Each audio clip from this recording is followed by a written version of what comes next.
Greetings, traveler.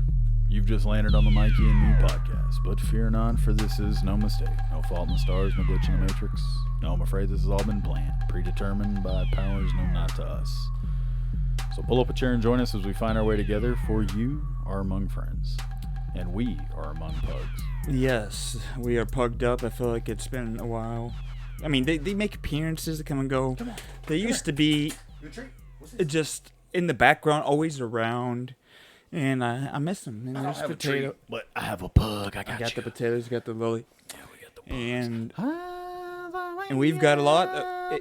We're going it's off a the cuff. Tuesday. It's a Tuesday. We're doing a special Tuesday recording. It's a special Tuesday recording. Well, Chris and I were in the neighborhood. No reason. We were just in the neighborhood. Yeah. We were just gallivanting around, and he was like, "What do you say we just go cut a tape in the booth real quick?" Yeah, no, me and Stephanie were about to go on a rare date and have a good time, and I said, "Honey, you're spending the night by yourself. Exactly. You're gonna sit this one in. You're gonna hang out. And then Call up a cousin. I'm sure one will show up, and the one was here already. She's got a few so of it them. worked out. And you told her to you sang that song to her whenever you said the boys are back in town. No, I sang that song that you were playing on the bass. What Oh, song is dude, that? you want me to slap this shit? Yeah, go ahead and grab that. Dude, I'll Mikey's slap been it. practicing this Yeah, for us. Hang on. No, hold on. Almost. Is that Hang on. Is that Primus? I think it's a Primus covering. I think it's a Primus You version get it of though. You mean you The see what I'm Godfather, Hang on, right? hold on. Oh, you want? Is this thing drop detuned? There's Yeah, a good you chance got that my thing is tuning way out of fucked up. tune, honestly. Yeah, you need to get it tuned back. That's I'm- the problem. No, because you can. Hang on, one more time. You can hear what I'm. Play that funky something. You. Play that funky music, you white boy. That's By beautiful. John Cougar Mellencamp. Don't let that Suck it on, guy. chili dog. Don't Yeah, let suck a that chili guy near a dog. chili dog. What did that fucking mean? He wrote it. It means something to him. What did that fucking It mean? means something to Means he him. was friends with Sean P. Diddy Combs. This is good. Allegedly. I'm just curious though. What could it have possibly meant? Like, what? Sucking on a chili dog. Well, what? The man has a. He was self-explanatory. raised maybe in that part of the country when they're young. They raised him to suck a little bit on the chili dogs before you just bite into them. Maybe it's a culture. I'm Maybe just it's a thinking he subculture. could have picked a better word. Oh, this has been the Chewing topic on of many chili dog. This is the Chewing topic on. of many I conversations. feel like chewing on There's chili entire, dog. There's Yeah. entire, like, Yeah, you want to go groups. deep lore? Yeah. Oh, let I'm him- just surprised that you just Oh, kind of let him found out tell about his- this recently. Oh no, let no, him. he's known about it for a long time. So, like, I got introduced to a Facebook group by fucking Jim, like, years ago. Oh, Because of that, and like that whole group, all they do is they It's- troll the Mellencamp fan groups, and to the point that they've changed the standards to like letting people into them because they're like no chili dog people or whatever, dude. and people will literally like jump through every hoop to get in there. Just It's to fucking troll 'em. it's fascinating the personalities. You wonder who are these diehard trolls. Yeah. To know Oh, them. we Oh, we know- know. But it's we know almost like one. it's almost like Plenty knowing of them. you have a Yeah. purpose, and it's to Yeah. keep things in balance. So it's dude. I could never do it, He- but he it's sh- fascinating. He showed me whenever I first found out about it. He showed me he was like, "Yeah, check this out." And he was showing me these memes of John Cougar Mellencamp and sucking on chili dogs. And he was like, "Yeah, man." He was like, "I've gotten banned so far, like off of all Yeah, of the." Chris got John caught Cougar up in the- Mellencamp. Oh, not me. This was Jim. Oh, okay. This was Jim. This Yeah. this was Jim. Oh, Wonder Jim has wonder a what else he's notorious- trolled. Oh, How many yeah. troll Oh, groups oh he's a my part God. of. Every- We'd be on furniture moving jobs. And we would just be like, oh, I got another fucking Facebook ban. It's like, Oh, what- why? Yeah. He's like, all I did was this, and then he'd like show me the picture, and I'd be like, dude, and then he'd just like kind of like smirk, like he knew, Yeah. like he fucking. It's almost like he had to say that loud so that he could have a reason to show Yeah. you the picture. Oh, exactly. yeah. Yeah, it's like I don't know what it could have been. You know, I have no idea why you got banned that on violates- Facebook. Yeah, it's like, Jim, just next time, just be like, check this out. Yeah. Be like, I, Oh, no, he dude, believe it or does. not, I haven't gotten banned yet for this guys- one, but I'm working on it. No, guy- well, that's what happens. Is like it got to the point where it would happen so much they would go back and ban old shit, and they wouldn't even tell him what it was. He would get like double banned for shit, where he'd get banned for it. They wouldn't take it off, and they'd Yeah, ban it's him about. again. I guess it's not. It's not grandfathered in a lot of the world of No. internet law. You know, Dude, it's hilarious. That guy, like his page looked like Ebomb's world. It really did. man, his shout out Facebook Ebomb's page. world, dude. Dude, Goodness. right? Yeah, that's old. That was- old internet. Yeah, man, That was what the that's beginning of it all. Who all remembers Ebomb's world? What Like was y'all, I don't that know. I'm was just gonna still see what that even. What Someone was had the to thing bought that? What was the thing that we used to go to Ebom's world for? laughing. the curb stomp video. No, the fucking. No, I was trying to think of like one of the wonder first what- things Yeah, it's probably that just like stuck around. thinking like Or the skibbity toilet type shit for the generation. maybe Yeah, it's still Like around. back rooms, maybe. no, not like Not back rooms? No, it was like I'm trying to think of the first like some of the earliest. You know, I want to Two say girls. My Makeup. Are you thinking of a meme, Oh, specific my meme, or are you No, thinking or of just, a like, website? some, like, No, I just get what one he's of the saying. first times like where it would have been like Like I wanna Homestar say Runner or the- something? 9/11 shit. No, I want to say it might have been the fucking because Billy, the first time he showed us the Clayton Bigsby skit. I want to say it was something what like site that. was that on? You think? Yeah, might be a no, good and I'm point. saying like I'm trying to remember because I can this remember is- there being videos that we would watch like Not we were on YouTube? teenagers, like Oh, like the teenagers, Juggernaut this is video before- and yeah, stuff. Like oh, back yeah. when you were in That's high true. school. No, he's That's right. what I'm trying to before- think of is like did we Ebom's get world. There were those? like certain videos that, like the Juggernaut video, where it was like, oh yeah, it's Let's on. ask Go to our Ebom's friend. world. Like, what were some of the earliest Ebom's world videos? I was back. How would I have watched the Juggernaut video? No, it wouldn't have been. No, it wouldn't have been Juggernaut, bro. Because Juggernaut was when you were in fucking college. Yeah. This would have Just been ask before. it- yeah, Just like you ask said. it. What were some of the viral earliest videos before YouTube. on Ebom's world or Are something? you, so are you trying to think of a video, or are I'm you trying to think of a of site? because He's of trying the, to think of the reason because why of he, the why like, he why why I we ended up remember going there because Ebom's that's what world he was saying. at all. Okay. Was because, what like- made it popular? What blew Yeah, up Ebom's like world? yeah, Yeah. basically yeah. What were some of like the I'll earliest just like say the history of Ebom's world. yeah That's the answer. yeah do that. Because It's yeah, like, it's like I get what he means. It's like there's a reason to get the smartest version. you of ended it. up so on there we're- in the first place. Somebody was like, "Hey, watch this video," and you're Yeah. like, "Oh, okay." Like, because you And then saying it's like, that hey, the what's Mila that? He Hey, thing. what's that website? And then it's like, Yeah. oh, it's Ebom's world, and it's like, oh, okay. And then you go there, and Yeah, I remember my age group. It was all the Iraq videos, and I was like, "Oh wow." oh yeah, no, there was people all getting kinds of beheaded? shit. Oh no, Yeah. not just Well, that. no, It was that like more just so the what is it? Was it Live Leak or what was there was another where you see those fucking no. I was chainsaw talking about videos just and like the shit. guys like the dude that ran out in the street with the rocket and tried to shoot like, yeah. and he did not No, make it. yeah, I He think did that not was, make it. It was that might have like been in early days. Fallujah. Yeah, I was gonna say that was early days of the conflict. But yeah, I should not have seen those things, but I saw them on Ebom's world. Oh, look at this pug, dude! This pug is just because majestic. was it more of like a hosting site? Yeah. Is that what it's saying? No, Like, yeah, so that's you what don't it have, always like- been. Yeah, Okay, they and so didn't it was produce like- their own stuff that I'm aware of. Maybe the guy made a few videos. I got you. I'll just see what are some of the first viral videos. See, for fun. But they are doing this. I'm gonna have to say, and I even because I've been messing with Grok a lot lately, just because. Well, because I shared you the virus. This would be a good time for me to bring up that virus stuff that I posted all that stuff on our Instagram about. Yeah, what I was gonna say about some of So that. Numa was a Star about Wars kid. some of that was the one? virus. You remember the Star Wars kid? Yeah, The one in his garage. that's the one that Arrested Development made fun of. There's a whole that they poor referenced. guy. Do you know his whole story? How much like The Star Wars kid. yes, that poor dude. That video ruined that guy's life. I That believe it. straight up, it 100% ruined his life. And like he did a lot to try and have that video like taken off the internet, because what happened is like he just recorded it on like the school's what's the media for the school called? They have like the They're, like, specific name. because students ran it like a lot Yeah, of times. yeah, I know what you're Students talking run about. like the announcement. Either way, Yeah. he filmed it in that room where they do all that The stuff. Like he AV used room, AV the- room, Yes. exactly, the AV room.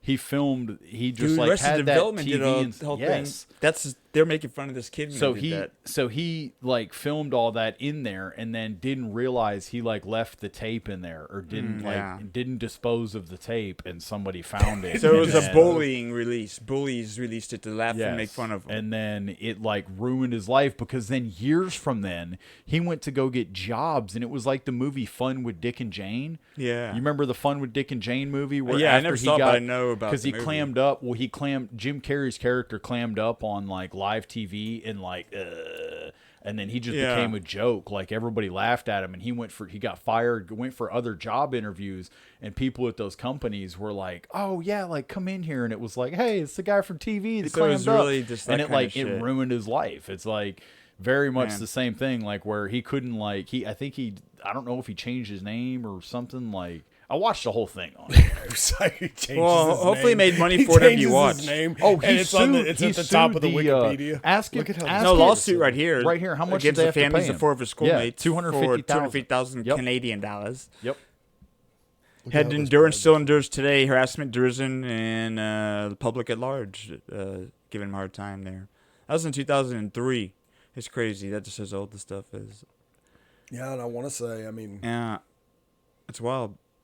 Poor, well, hopefully he's happy now. Hopefully don't he remember the invested that money Numa. in Bitcoin. right? Yeah, hopefully. Oh. No, but no, just Oh, okay. go. I was gonna say on the thing you posted on Instagram. Oh, yeah. What I was gonna comment about that was, I don't know if you're aware, but this is something that sometimes, and it's probably something that's has to do with if you uploaded it from your computer versus your phone, which I'm sure you did. Versus But your How consciousness. that being able to the aspect ratio and stuff. Cut it off. Yeah. And I was gonna say you have to, because I was trying to read and it was hard to follow along with it.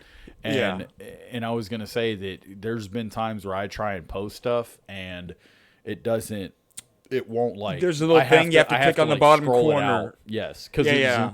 No, yeah, because I notice know. how top yeah, right that- it got cut yeah. off. Yeah, I guess. See, so it's hard to Yeah, like.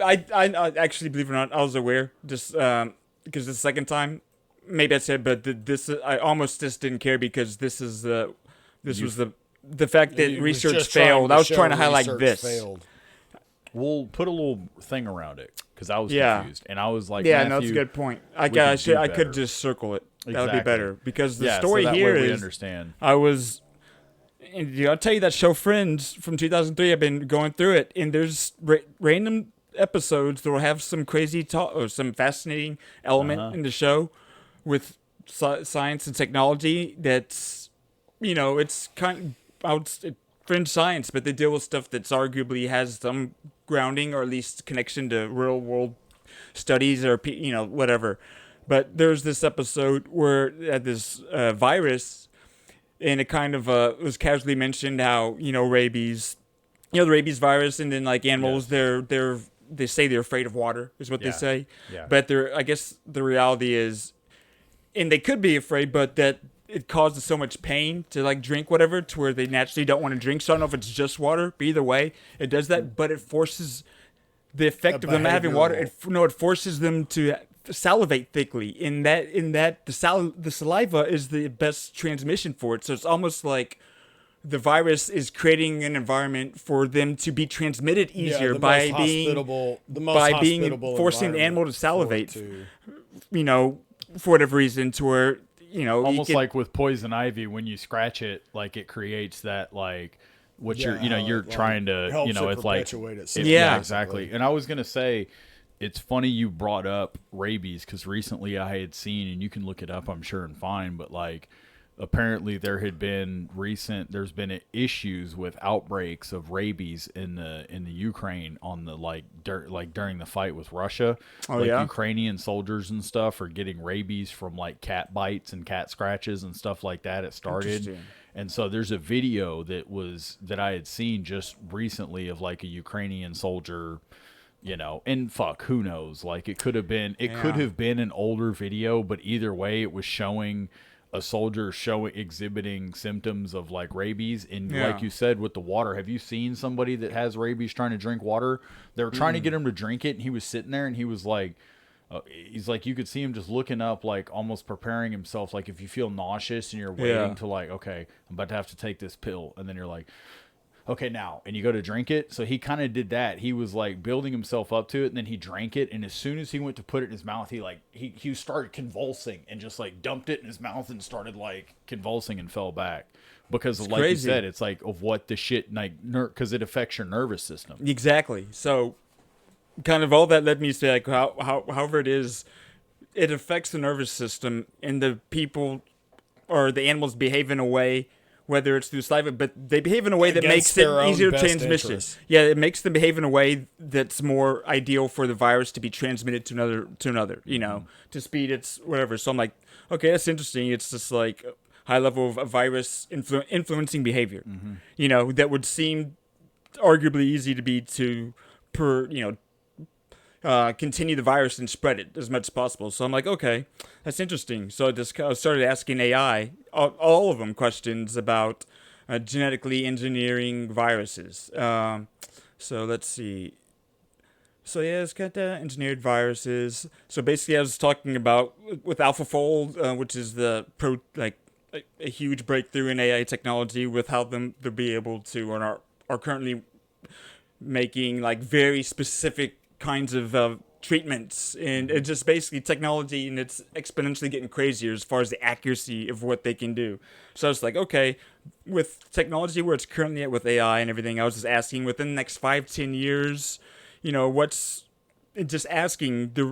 if it's like how much in the realm of possibility is it for a virus to be engineered that's able to influence human behavior like subtly, whether it's making people more calm or just anything you could think of, like influence human behavior. Think of like a prison population, you want to subdue them, or think they want to make them more prone to purchase, or anything.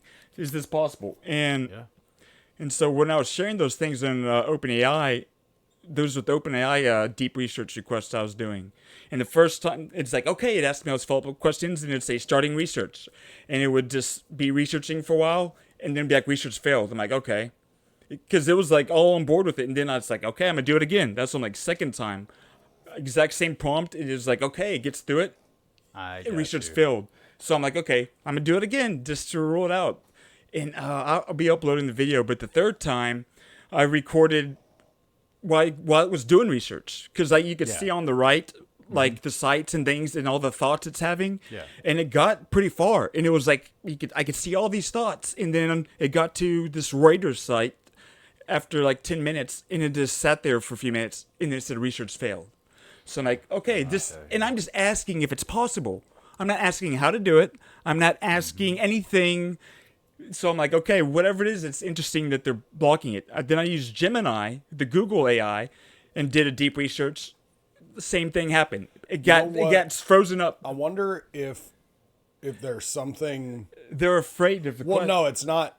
I'm okay. Yes, that obviously. Who knows? Obviously on the the surface. exactly. But I was gonna say, I've heard like there's things they can do with it where it was like it's naked to like the human eye, where they'll talk about like putting like 4 white like boxes in the text or something that like it's imperceptible to the human eye. Yeah. But like that, you know, the coding, whatever, Neural like network. AI would be able to see it. So there's some And code so that's that shutting like the AI in an down? article that would look, you know, like in the, you know, on the up and up, totally like there would be nothing in it that would look nefarious. Yeah. But somewhere within the code of it would be like, you know. Yeah, he's like saying, I something think that Like a there's be trap that easily the AI got embedded. to, and it shuts it And down. it basically, instructs it, you know, to like, Not give you Yeah. that fucking, info. you know, Well, it's stop. interesting. So I do all these exercises, and then I go to Grok, you know, because Grok is the truth-seeking. If anything, Yeah, it it's would supposed hopefully to be the one yeah, that gives the me an open- answer. well, Well, Grok I'm not is- asking how to do it, and it was interesting. This is the first time Grok you is can, supposed to be the most open. yeah, of them. I just say the most truth-seeking. You can I was able to, you could say, Joe, I was able to reason with it to give me an answer. Because let me go to my history. Because the one link that I shared, yeah, it was this one. Let's see. This goes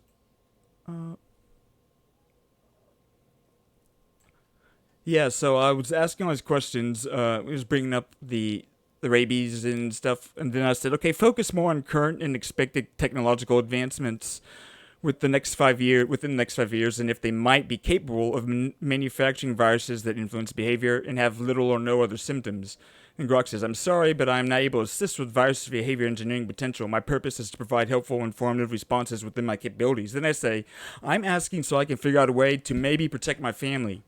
And then it starts the research. I got you. After I said that. Yeah, no, because the way it responded to you was like, it was responding to you almost like, hey, how would I make something that was going to or cause it's just harm even to talking people? about it, but then I'm like, no, but it's like the way that, I mean, even in the way it responded. I agree. Like the first time you said it or whatever. it just says like you reading it. potential. Like, Yeah. it's crazy. Yeah, so it would be like, hey, how do I make X? And it's like, it's like I can't tell you how to make high explosives. It's not even like, that. What are you talking about? I guess my take is like stuff assist like that. with knowing if it's possible. It's almost like I don't want to let this guy know it's possible. Yeah, because I'm he's not able trying to do it. assist I was with gonna say- virus behavior engineering He's potential. right. He's right, because and the reason he's right is because as you were reading it, it made me think, what was one of the things you were asking it to do in reference to video editing, and it told you it couldn't do it and why.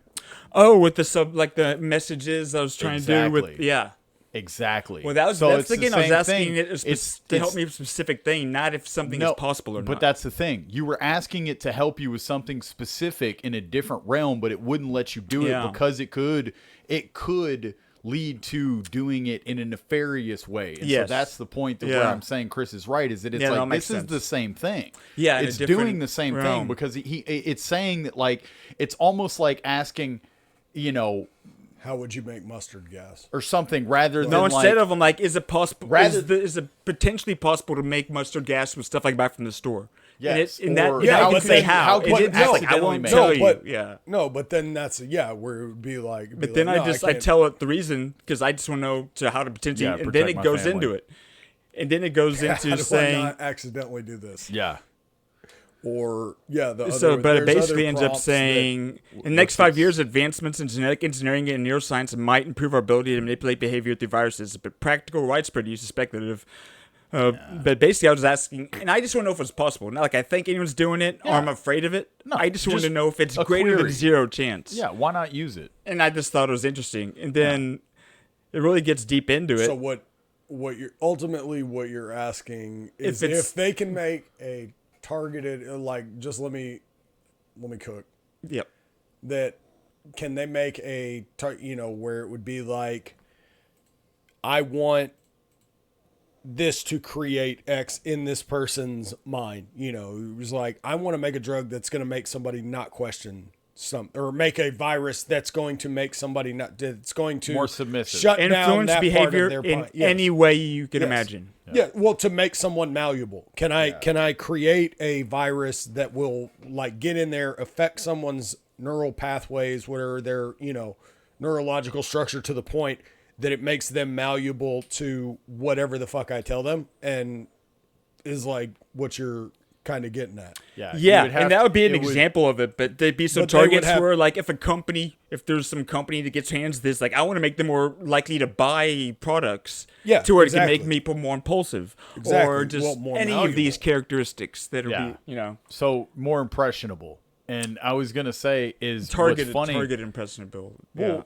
the thing that's kind of funny is you may or may not already know this, but have you looked into any of, like, have you gone down the rabbit hole of, like, television and everything like that, about the all the stuff behind it, like the just about the brainwave state it puts you in Oh, versus yeah. the brainwave state you're already currently in. Yeah. And think about It's already how, happening in that regard. I agree, when I was going to say, think about how, so just to help answer your question, Yeah. I think it's like it's funny. I do think it's possible, regardless of what. Yeah, and it's not like some I do huge think thing. it was possible. I just found it interesting. No, yeah, to see its responses to it. I agree, and I was just gonna say that it's like with TV, we know that TV puts you in a. It's like you're typically in a alpha wave state, I believe, and it puts you in a beta wave state. It's like one of the two. Beta, I can't remember or something. Maybe. I get them mixed up. Yeah, I do get them mixed up. I'll be honest, but I think we'll just say that I think you're typically in an alpha wave state, but TV puts you in a beta wave state, which makes you more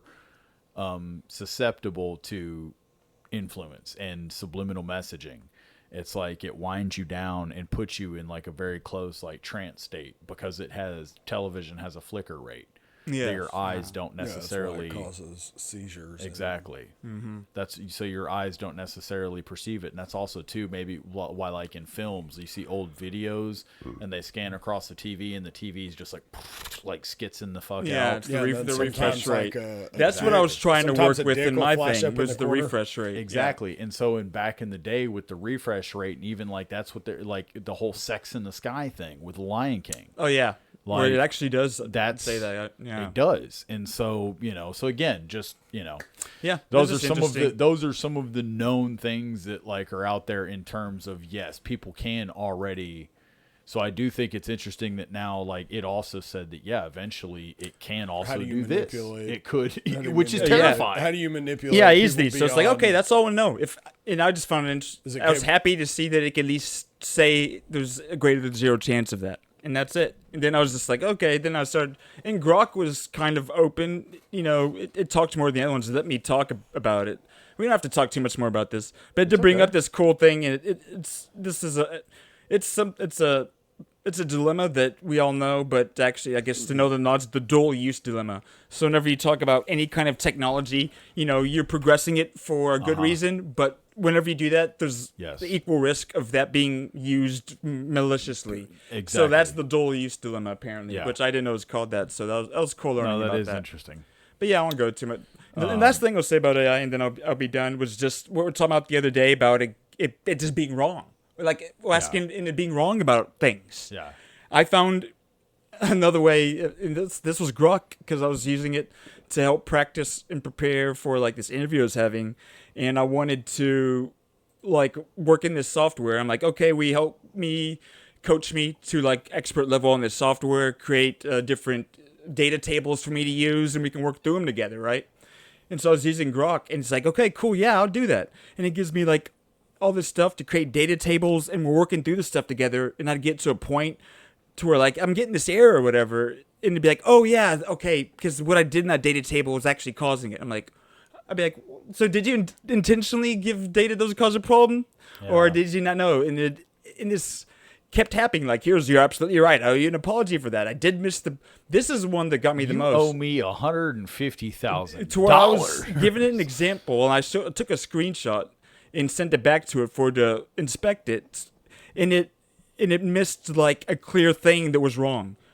To where, and I was thinking, is people upload images for like serious reasons, and it missed a very simple thing. And after doing this for a while, I eventually just said, I thought you could analyze images. You missed something that's simple, and it apologizes and explains, and I do a little more, and then I get to, come on.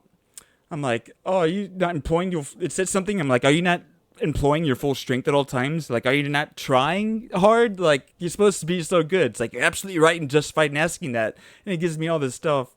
And I go for a little bit longer. And it even says, like, full strength, step by step 6 with full effort. Like, it's dude. I was like, what Officer Dewey dude, reporting for Dewey 3rd. And then it messes up again. I'll use. Oh, am I missing something? You gotta get Western with AI. And it's like, I'll use my full capabilities, image analysis, whatever. From now on, how can I support you? I'm like, no. I need a break. I can't risk going down a path you create only for you to realize how error-filled the path was to begin with. And it says, I completely understand your need for a break. I'm truly sorry for the frustration I've caused. You're absolutely right to be cautious. I've made errors, like missing a blank row and the swap values in this other table, which have led us down a problematic path.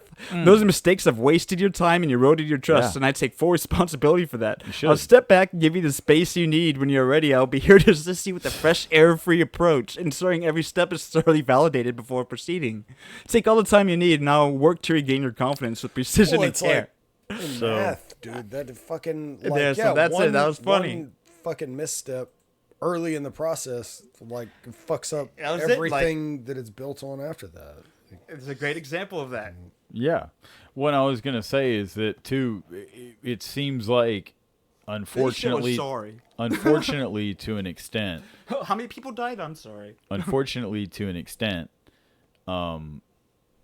you have to know a good deal. I feel like if you're gonna actually use AI and ChatGPT for things in your day-to-day work career, in your actual life, or big things that are important, if you're actually going to use it for those things, I do think you still have to have, outside of it, you have to have a very good, basic understanding of some of these things that you can hold it up against, to know that, okay, you fucked up. Because the same way you wouldn't said, have known that. If I had read that shit, I wouldn't have known that it's oh yeah, you fucked up, because how in the fuck, there is no fucking world in which you would get that fucking decibel point right fucking there. And I'm like, looks good to me. And you'd beat your head against the wall when you get to an error. And so, unfortunately, you still have to, whatever you're going to research, that's kind of what I meant last week or the other day when we brought it up, is that it's like, if you don't, it's because it's that reward-based system. It's like, hey, just give them an answer. If they don't know, fuck it. Yeah, I told him quit bothering. Yeah, exactly. It is. So, go ahead. Yeah. It's going to come back in a week. Oh, yeah, hey. And this one, what am I going to do? It's interesting for most of them because it created a data set, and it didn't think about all the stuff after it was going to do with the data set. So I'm like, why is this causing problems? Like, oh, yeah, because that and that. Okay. But honestly, it was really good because it helped me learn the software even better, to where if it would have said it was doing that intentionally, so I would actually have a more robust experience of learning how to troubleshoot, I would have bought it just for the heck of it, even though I wouldn't. But it's just funny because it's like, you're saying it now. I'm like, I got a better learning experience at the end of it all because of having to troubleshoot it so much. No, absolutely. But it's still funny. Yeah, no, and two, again, that's what I just meant about. I still think that you still need to have decent. Dude. That makes me more scared for it, dude. For people that are. One, I was gonna say that they're almost. It sounds like somebody. You know what you should do next time after you ask it to do stuff and you find an obvious mess up? Yeah. So copy and paste it and put it into the query, and say, I came up with these numbers. I came up with this data. Can you tell me if I was right or wrong anywhere? Did I mess up? And then put it back in and see if it can recognize its fuck up. Nice. It goes in a loophole and just shuts down. Hey, Chris. No, for real though. Pass your homework, Matthew. You grade Chris's homework. Seriously, Chris, you grade Matthew's homework. Try and just copy and paste it and put it in. Ask it a question. Copy and paste it. That's a good analogy though.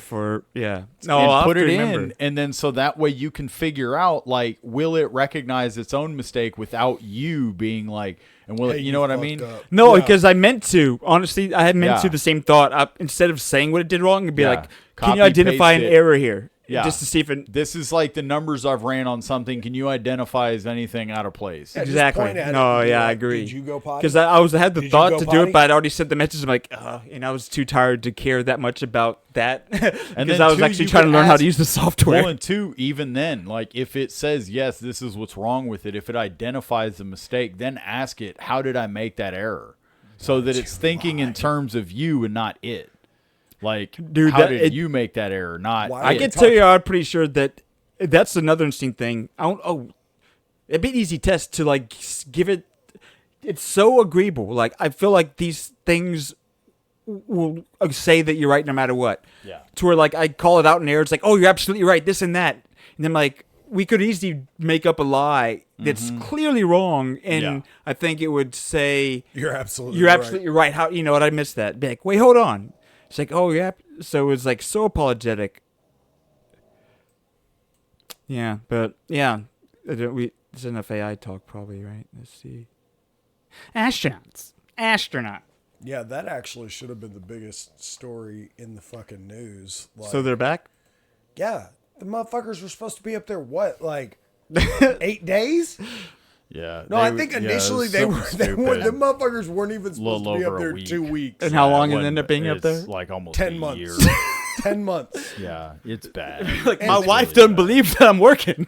Well, and that's what Elon He said. said he up in space. Yeah. No, he He's like, nah, for real, baby. I can't get back. Like, we stuck. You still somehow hear a girl in the background. But yeah, the only reason that it's taken them so long to come back is it was literal just politics. Yeah, what was the story? I don't even know exactly. Elon said it on when he was down the hall the other week on Rogan. That's true. Because he said he told him basically that like he went to the Biden admin before the election, like when it all happened, and told them Biden basically, like, hey, I can get them back, like we can get them back, whatever. And they did not want to do it. Like they wanted to wait. But do we know why they were stuck up there to begin with? Beyond the fact that they could have been helped sooner. Like, was it malfunction or It just? was. I think they're on a Boeing craft. Okay. Well, it's funny because that's not the being main for narrative. real. Is they could have been helped very sooner. well. Yeah. But Yeah, Biden but intentionally didn't want to help them. They did not want it to. It was purely politics. Yeah. And It's quite sad. Elon went into it in detail on. Good old Joe. Yeah. Down the No, hall. yeah, listen to that. That was good. It's like we forget pretty why good. they were even there to begin with. It's like, actually, they weren't supposed to be up there. Space, They snuck up into space It's somehow. like, hey, you guys want to space this weekend? That is quite I fun. think. Yeah, it's a Boeing. Oh, it was a Boeing. Yeah, Call it a Boeing bomb. It's Yeah, a it says big they old try- ball it of said- poopy. They were testing some Boeing stuff and I got think. stuck up Yeah, in it's space. this. Is it the CT? The 100 CST? CTE. The CS. Sorry, the Guaranteed to make family killers. The ISS, Boeing CST 100 Starliner. That's it? Is that it? It sounds right to me. The Starliner, the 100, like, I think That's it's a what Oh, they yeah, went that's up the there on. Starliner. That was That's the one that got stuck. That's the one that's just up there with the astronauts? Well, no. Or So no? I No, think they were in what the it space was- station. Yeah, They were in the ISS. They went to the space station. Yeah, they were legit whatever, astronauts. and then they ended up. It was not just space that- tourists. No. Well, no, but that it ended up that like their return, like the vessel they were supposed to return in was not worthy of returning, so they ended up having to meet up with like they've met up. You know we can get a ride home? No shit, they've met up with like I heard it on the radio the other day and I couldn't believe it. Like 2 or 3 different like groups of like, oh, you guys still here? Like So hey, there were yeah. astronauts coming That's and what it was. going, Yes. and they're like, oh, you guys are Yeah. still here. He's like, Matt's like, So here it is. Kinda. it's been a long time. Mad world is this, man? So the so here we go. The spacecraft suffered multiple propulsion system helium leaks and thruster problems during the rendezvous with the space station. And NASA eventually decided to keep them on the station and to bring the Starliner down with its crew by Yeah, remote no, that's control. what it was. Yeah, they brought the fucking ship back, but we're like, yeah, it's too risky to bring you guys back with it. And so I they mean, brought I believe brought They that's really kinda- fucked up the rendezvous. Rendezvous Voss. Gosh, so I didn't know that's crazy. So they're ready to go home, man. Ready to go home? Right there.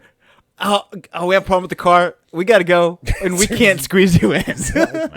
And then other people. I know there's See, all that's kinds of weight why- tolerances, so I'm gonna give him a bend from the out because who knows, but still. That's why I turned down my just astronaut up there opportunity. Eating, up there eating space food, Yeah. gaining I had weight. I had an opportunity to be a Yeah, when to be did an you apply astronaut. again? I forget. Oh hell, I didn't apply. They came to me. Oh, I that's was right. approached. Yeah, As a child. I was approached because Well, I it think was like when you that. kept growing, though, you're kind of tall. Well, it wasn't that. It was also the reason I ended up wanting to stay was because sound. I'm so passionate about the bass guitar, and the sound would not travel the same like that. It's not the same when you're in a station. Is that the kind of sound that would travel through water and transmit data? Potentially. And we could get to that. Potentially, hopefully. There's a lot of people say there's a lot of weird things out there. I think there's a lot of bass guitars capable of a lot of fantastic music. On subject of movies, do you want to pull something up real quick? It'd be just a quick thing it's just a quick little thing on YouTube. On YouTube. It's yeah, I think it was interesting. You're familiar with Werner Herzog, correct? Yes. Okay, so pull up. Grizzly Man. Can you find the clip from his movie Fitzcarraldo? Fitzcarraldo? Oh, I can tell you about this movie. The boat scene? Can you pull up? Yeah, the picture? they pull the boat over the Can you hill in the pull jungle? up the video of it? Yeah, I've watched this movie. I'm sure you have. What's the boat scene? Is probably the crazy thing. Yes, the boat scene is the craziest thing because he legitimately pulled an actual fucking boat over this mountain. Werner Herzog is about, and they make fun of him in that documentary now version. Is a loose version of him whenever the what's his name Skarsgård is on there, and he wants to film that show, and he's like testing the ability of the crew to make the show. That's what Werner Herzog does with movies. He tests the ability of the people to actually make this great. Like, it was a monument. The movie is a monument of Navy SEAL boot camp to the fact that they actually made this movie about this, dude. It's crazy. It's insane. So like, because then they asked him about it later. They were like asking him about like, oh yeah, couldn't you have done this with like this? It would have been this shit movie. It's fucking hilarious, dude. Like, it's just made these people in this jungle like. Cause he likes his, I can't remember. It was ridiculous, dude. It was just hilarious. Go play just the boat scene. It's up at the top, right? Yeah. This one right here. Yeah. I think that's it. The foreman of lemon. Oh. Yeah. I think this is where they pull this, and this is legit. Like they actually had people legitimately pull this like 65-ton ship over a hill. Over a mountain. And the plot of the movie is about this ridiculous task. Dude trying to they actually build... made that ridiculous task for the movie. Yes, because this guy's like trying to build an opera house in the rainforest or whatever. We have two dead men. We could start up the engine and drive the anchor winch off it. That way the ship will be wound up the mountain under its own power. Now, what do you say to that? Yeah. Werner Herzog's movies, dude, some of them are so cool. Because, like, man, this isn't...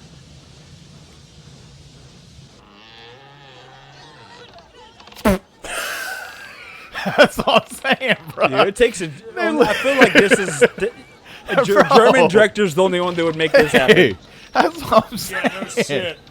You say German? Yeah, dude. Yeah, dude. Think of how many American actors be like, hold on, I'm out. Didn't he retire to Argentina? He's like, I expect excellence. Hey, Herzog. Respect for Look, Herzog. Look, they got Colonel Sanders out there pouring oil on the... Yeah, that's because Colonel Sanders been doing that for 14 months in Yeah. preparation for this scene. Look, dude, this is all real. Dude, this is the closest thing to these the actors being punked into thinking this is a movie almost, but it is a movie. It's insane. It's legitimately insane that, like, this, what you're seeing right here in this movie is actually... This isn't slowed down for dramatic effect. No, this is a fucking construction model. site. Yeah. They filmed, like... None of which is OSHA approved. They Not went only to that- Argentina no. to do this. Well, thank God this is OSHA probably I wasn't much of a thing. I feel like this is legitimately, though, like, this was a feat. Dude. And this was a feat. It's a feat that's... It's because the premise of the movie is that he wants to build an opera house in the middle of the rainforest or something, which is absurd. So I'm going to take on a seemingly impossible task for an absurd reason. And I'm going to make a movie about this, and I'm going to recreate the effort of doing this. And it's like they're filming, essentially what they're filming in a way is like almost a... Disaster. No, not A real life but, recreation like, of it's something that never happened. Well, not well. And I was gonna say like they're filming like a feat. This is like this is a feat. Like it this is is incredible. Like you're moving. This thing weighs like I think they said it weighed has like to be a 65 Guinness tons. record. Oh, that's what I'm saying. That's crazy. Yeah. And It then has the to be like a. Well, no, that was literally a stop. It was about to go over where it was like so that if it started to slip, it would hit that catch.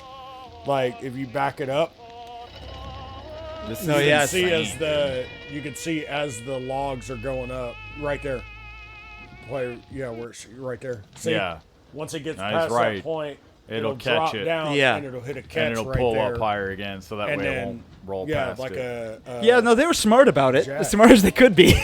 Dude, look at that. That's insane. But then he even said it would have been a shit movie if we did it the other way. Yeah, Either no, way, if they I've never faked seen it. Incredible. So how about that, Mr. Werner? This Werner is von incredible. Herzog. Just Yeah, ridiculous. it's magical dude. cinema, man. That thing, and he's probably on that thing's just pouring, just roll it cold, baby. I do hope that Werner, at the end of this all, watched this by himself and just laughed his ass off. It's like, I got them to do that. Or was he really hoping it would turn into a disaster movie? Well, it's a win-win either way. I think he's shit. like, if it falls apart, then that was the plot of the movie. Him talking, but that honestly wouldn't surprise me because him talking about making this movie in the jungle, he's like, the jungle is unforgiving. The jungle has no, everything here is in decay and it is dying and it is suffering everywhere you look. It is in the state of It was like the way. like, dude, I'm for real. He was saying all that. Yeah. Dude, that, like, you legitimately, I watched the thing on him talking to me. It's That's like, great, it's in this, everything is battling for survival in the jungle. And it's like, Is that Yeah. him? he's a Yeah, genius. that's Werner. That's Werner Maglemore. You want to? Yeah, dude, that was great. That was the guy from Mad Max. Yeah, boy. I had another thing we could look on to. Look into. What'd it be? Sound frequencies moving large objects. Like, look at that up.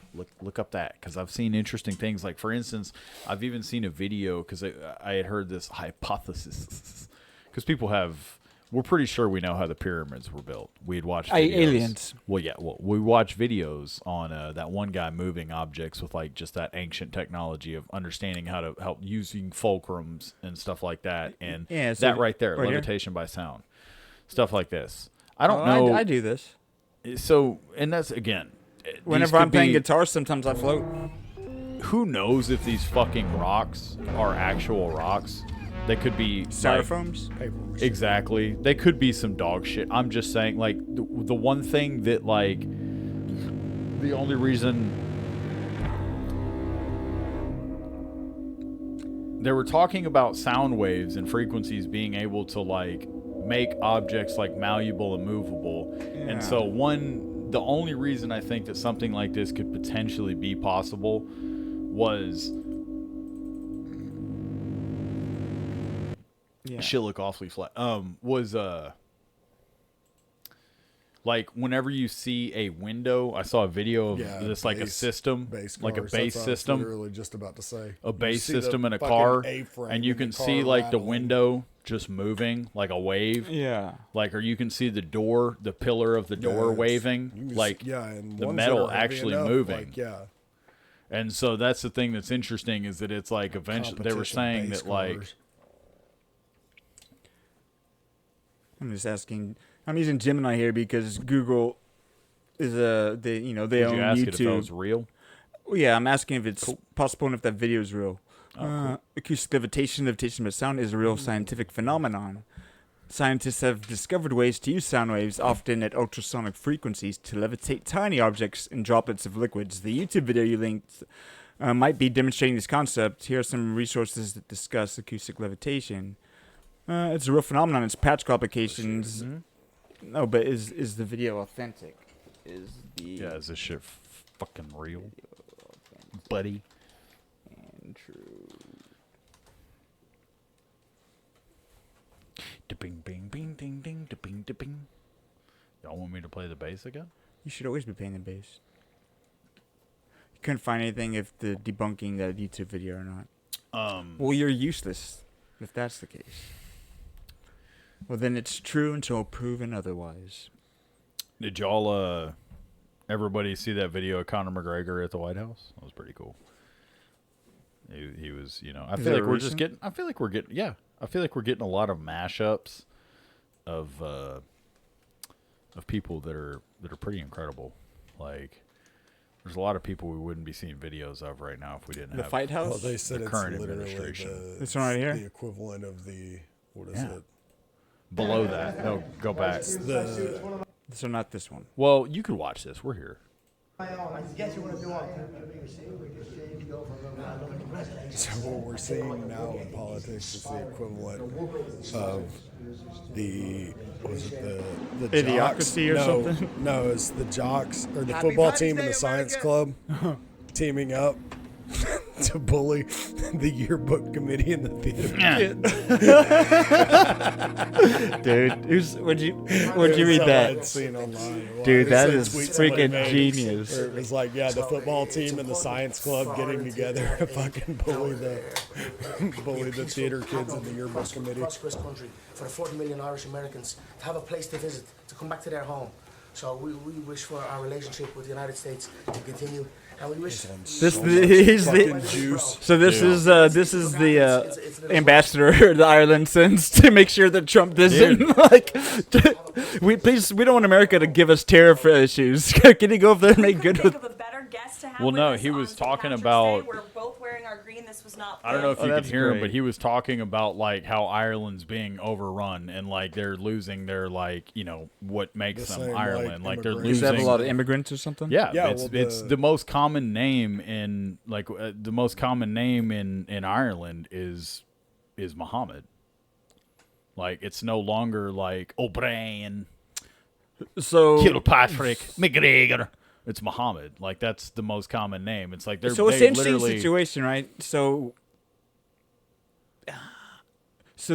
I don't know what the immigration laws are, but they must be pretty open, I Well, guess. it's all of Europe, the European Union.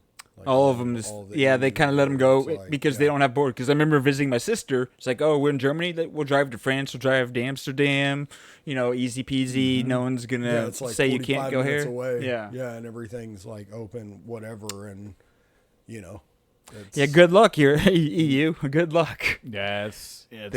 They're He's not wrong though, and at the end of the day, like if I'm being honest, like say what you want, call me what you want. I don't really care. Yeah. Call it problematic. If I go to like, I want to go experience another country. I want to experience the idea I have in my head of that country. If I want to go, if I want to go, That makes sense. If I want to go to England, I want to experience. You want to visit what the fish and brochure is chips. selling you. You look at a travel brochure and you get there and Yes. you at least want what they're selling you. Yeah, Like, where's that's the fair. fucking Abbey? Where's and- this? yeah, Where's I that? want- I Like, want I'm tea not and- trying I to want tea eat and like fucking crumpets. exactly. Yeah. I don't want to go. I want while a I'm okay fucking with pub. all this shit, because this is funny. Like, It's like, what if they come here to Texas from over there? They want to see cowboys, then they just see a bunch of. there's plenty they'll of find fucking them. Cowboys. I'm sure you could find the Irish experience there too. No, It's no just- doubt you can but it's a find lot it. smaller. But as a whole, They don't like, have you enough get there, and I'm space. sure you're probably like, oh fuck, like. Well, the thing about America's it too, though, pretty is big over exactly- there, it's yeah. gone Gone through a lot exactly of- To your point, like you were saying, you could travel from fucking where to like Amsterdam in 45 minutes. Yeah. It was like if you're in the state of Texas, it's like you want cowboys. We got cowboys for fucking days, but you got Yeah. to travel a little bit to go see. Yeah. It's like. Yeah, it's interesting to be your country that small. It's a problem you're going to run into. And he's not wrong. I don't disagree. It's you're good. It needs to We're be. just we're good. It's good our borders that we're so big Well, it's because a with the way the borders are open. Imagine I if think- we were like a tiny country. Yeah. No, I agree. And I think that again, I think multiculturalism and being around different cultures is great, but I think that still wherever these cultures originated from should have their place. And that should be where you should predominantly What about see the a larger positions like where saturation of it. it's like especially in Africa, you have countries where people literally their home is not a safe place to be. Like where do they go? If there's another country that's open to like immigrants, the Well, refugees that's- literally fleeing an Well, then unsafe you're- place. Okay, well then no, because then you get into like claiming asylum laws, and like Yeah. refugee status and all of that.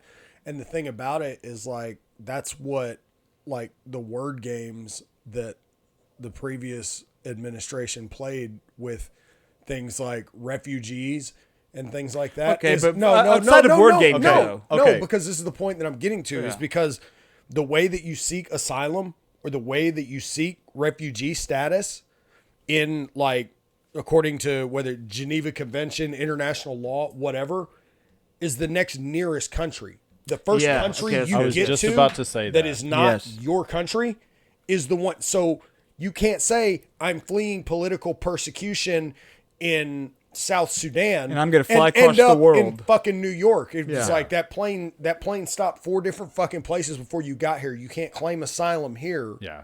It was like that's the I was point. But I to do say- imagine That's the neighboring word countries game that I meant. Like, I contribute to wasn't- the problem too, because I bet neighboring countries are like, "Oh shit, we don't want these guys. was just we'll help you get to America because they'll exactly, take you." and that's the thing is That's that the the plot of the can movie the can Scarface. the can gets kicked down the road, and then America gets looked at as like, oh, you guys are bad guys because now people in America are like, hey, you know, this isn't good for all of us as a whole, Yeah. not even just you as alone. It's like it's not good for all of us as a whole. It's like their government abandoned them in a way. These people have been abandoned and done wrong by other, you know, governments. But to answer your question, I was going to say I think they should go to the closest, in a sense, go to the closest, safest neighboring country.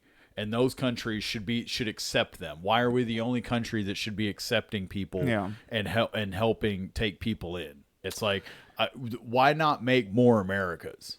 Why not have more countries in a sense? And I'm not saying you have to. I'm not saying you adapt. You don't have to take on capitalism, but just the idea that the same way that they try and look at us is say that like, oh, we take everybody in and, you know, feed and shelter everyone. Why? But then nobody else looks at these other countries that turns away all these people. They just, It's you the know, they same don't thing look at with them us and in say, NATO. aren't It's you like helping why them? are we paying the most money towards like NATO Well, or we have- United we have Nations? an ocean- we have an and ocean then everyone else protecting is us like, on- wait, Yeah, we have an ocean protecting us on both sides. It was like Yeah. you guys are literally next door neighbors with these people, and that's actually what I think it was the Prime Minister of Poland or something had basically said a week or two ago, or it's been a couple of weeks ago. This shit's been happening so fast. But he made some statement the other day that was, you know, along the lines of, you know, you have 500 million Europeans asking 300 million Americans to protect them from 190 million Russians. You know? Yeah. And that's what NATO is.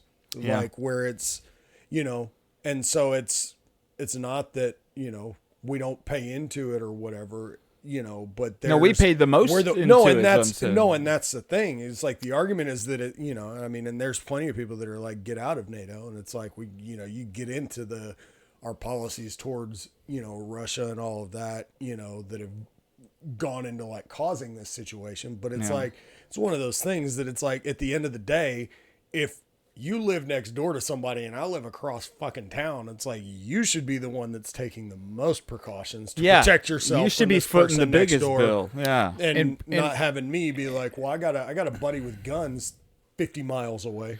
Yeah. And I was just going to say, personally, I hope that I'm never in a position to where that's even like something that I'm considering to like, oh, I need to flee my country. But even if that was, I still don't think I would leave. I don't think I'm going to leave my country because I'm not Yeah, going no, I hear you. to, I'm not like personally, I'm just not. Where am I going to go? Because nobody, as it is, nobody likes you. Nobody likes Americans, really. There's very few If you had countries that's you had a like- child, you might feel different though. If a young child, Japan. I'd go to Japan. I'd go to Nah, I Japan. wouldn't mind going to Japan. Japan would be fine. Japan. It's funny like- because I feel like all this conversation, it gets down to if you want to talk about, well, But I don't wouldn't get leave. involved with other issues around the world. You know, stay in your business. Well, if we get involved in, actually, it might be worth it to make that country safe so people don't leave it. You know. Or like they talk about nation but- building and things that CIA would Then do you're to getting implant into in the- places to do democratizing or whatever. getting into To where it's like, well, USAID maybe it's shit. yeah, it's like, well, maybe it's worth it to spend money to, you know, make democracies where it's not a place to, just because we want to create worlds where people don't flee and then we have like more immigrants. You know, it's interesting all the different schools of Not thought you can get lucrative to. for Skunk Works and Lockheed and all the weapons manufacturers though too. It's like, 'cause Yeah, that's what, you just know, get it's like you just you get gotta private go- sector to buy into elements of it. where it was like you arm the, you arm the revolutionaries Yep. that are overthrowing the governments that you don't like or that aren't And doing you the and things you that handpick you want the to leader do. that's going to be. You do, but you arm the militia that overthrows them, Yep. and then later on down the road, if the person that you put in power doesn't do what the fuck you want them to do, Like Zelensky. it was like they have a nation full of people that you have fucking armed personally. So now all of a sudden, those freedom fighters, those are fucking terrorists. And so we need to go give them some freedom. It was like, wait a minute, we sent them the guns. It's like a la Afghanistan, like arming them to fight the Russians, The world, fighting the world Mujahideen. of politics can Well, and get it quite gives- messy whenever humans Yeah. are involved. Well, and which that's and you irrelevant. walk a fine line between, it's like that's why so many people have adopted, after what fucking 25 years of war, whatever, it's like when did we fuck the pull out of Afghanistan? What was that, 3 years ago or whatever? Yes. But up to that point, Yeah, we had not been at long. war for almost 25 years, and people are yeah. just they're tired of it. It's like, when do we get to just fucking like worry about us? Yep. It's quite a What were you situation. gonna say, Mikey? Yeah, no, I was going to say on a different note, to kind of move along. on a JFK! different- Oh, well, technically we could talk about he is allegedly supposed to be releasing. I'm going to come out and I'm going to release the Do we actually JFK have files. it? I'm Or gonna is this let you another know. Epstein release where it's like, okay, you didn't Well, really it's- release I think anything tomorrow. interesting. Technically today, he No, said it that was supposed tomorrow, to- wasn't no, it? It was like 2 days ago. It was supposed to be today, Let's see. I think. Let's check the X Pro news. I thought, okay, it because could I saw be. something It pop was- up on here. Let's see. I thought they were going to release him yeah, tomorrow. Judge files Holtz- unveiled. Very top story. There you bro. go. Okay, cool. Okay, What let's does see that what you say? got. March Scroll down. 18th, President Trump released. I'm just files include this news release. Is this the picture of this? This should be a link to somewhere. I think this is just an executive order about it. This release the Access bottom online, either paragraph, This release archives- consists of approximately 80,000 pages of previously classified records that will be published with no redactions. All right, this so Additional documents upheld archives.gov/JFK. under the seal of the grand juries. I'm not afraid of 8,000 pages. Why? Because I got AI to misread it all. Let's see.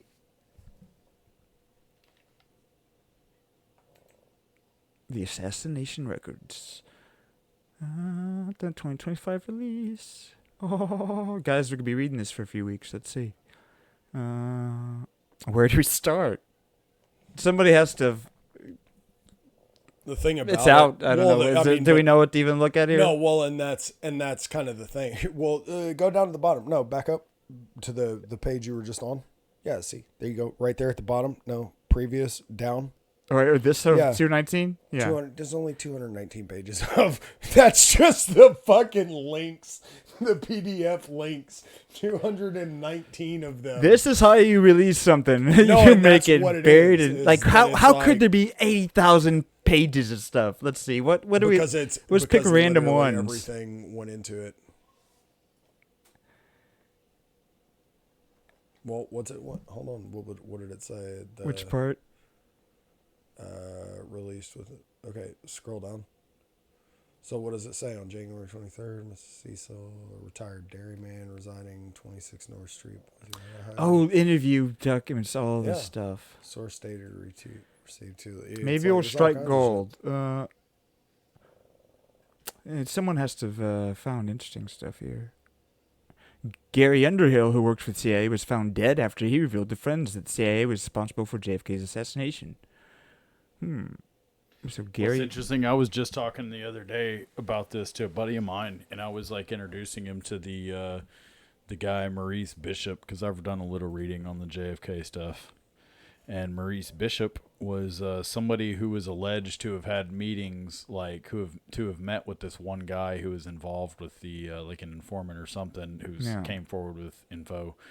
He allegedly had met with this Maurice Bishop guy over 100 and something times or whatever, and one of those times was in Dallas with Lee Harvey Oswald.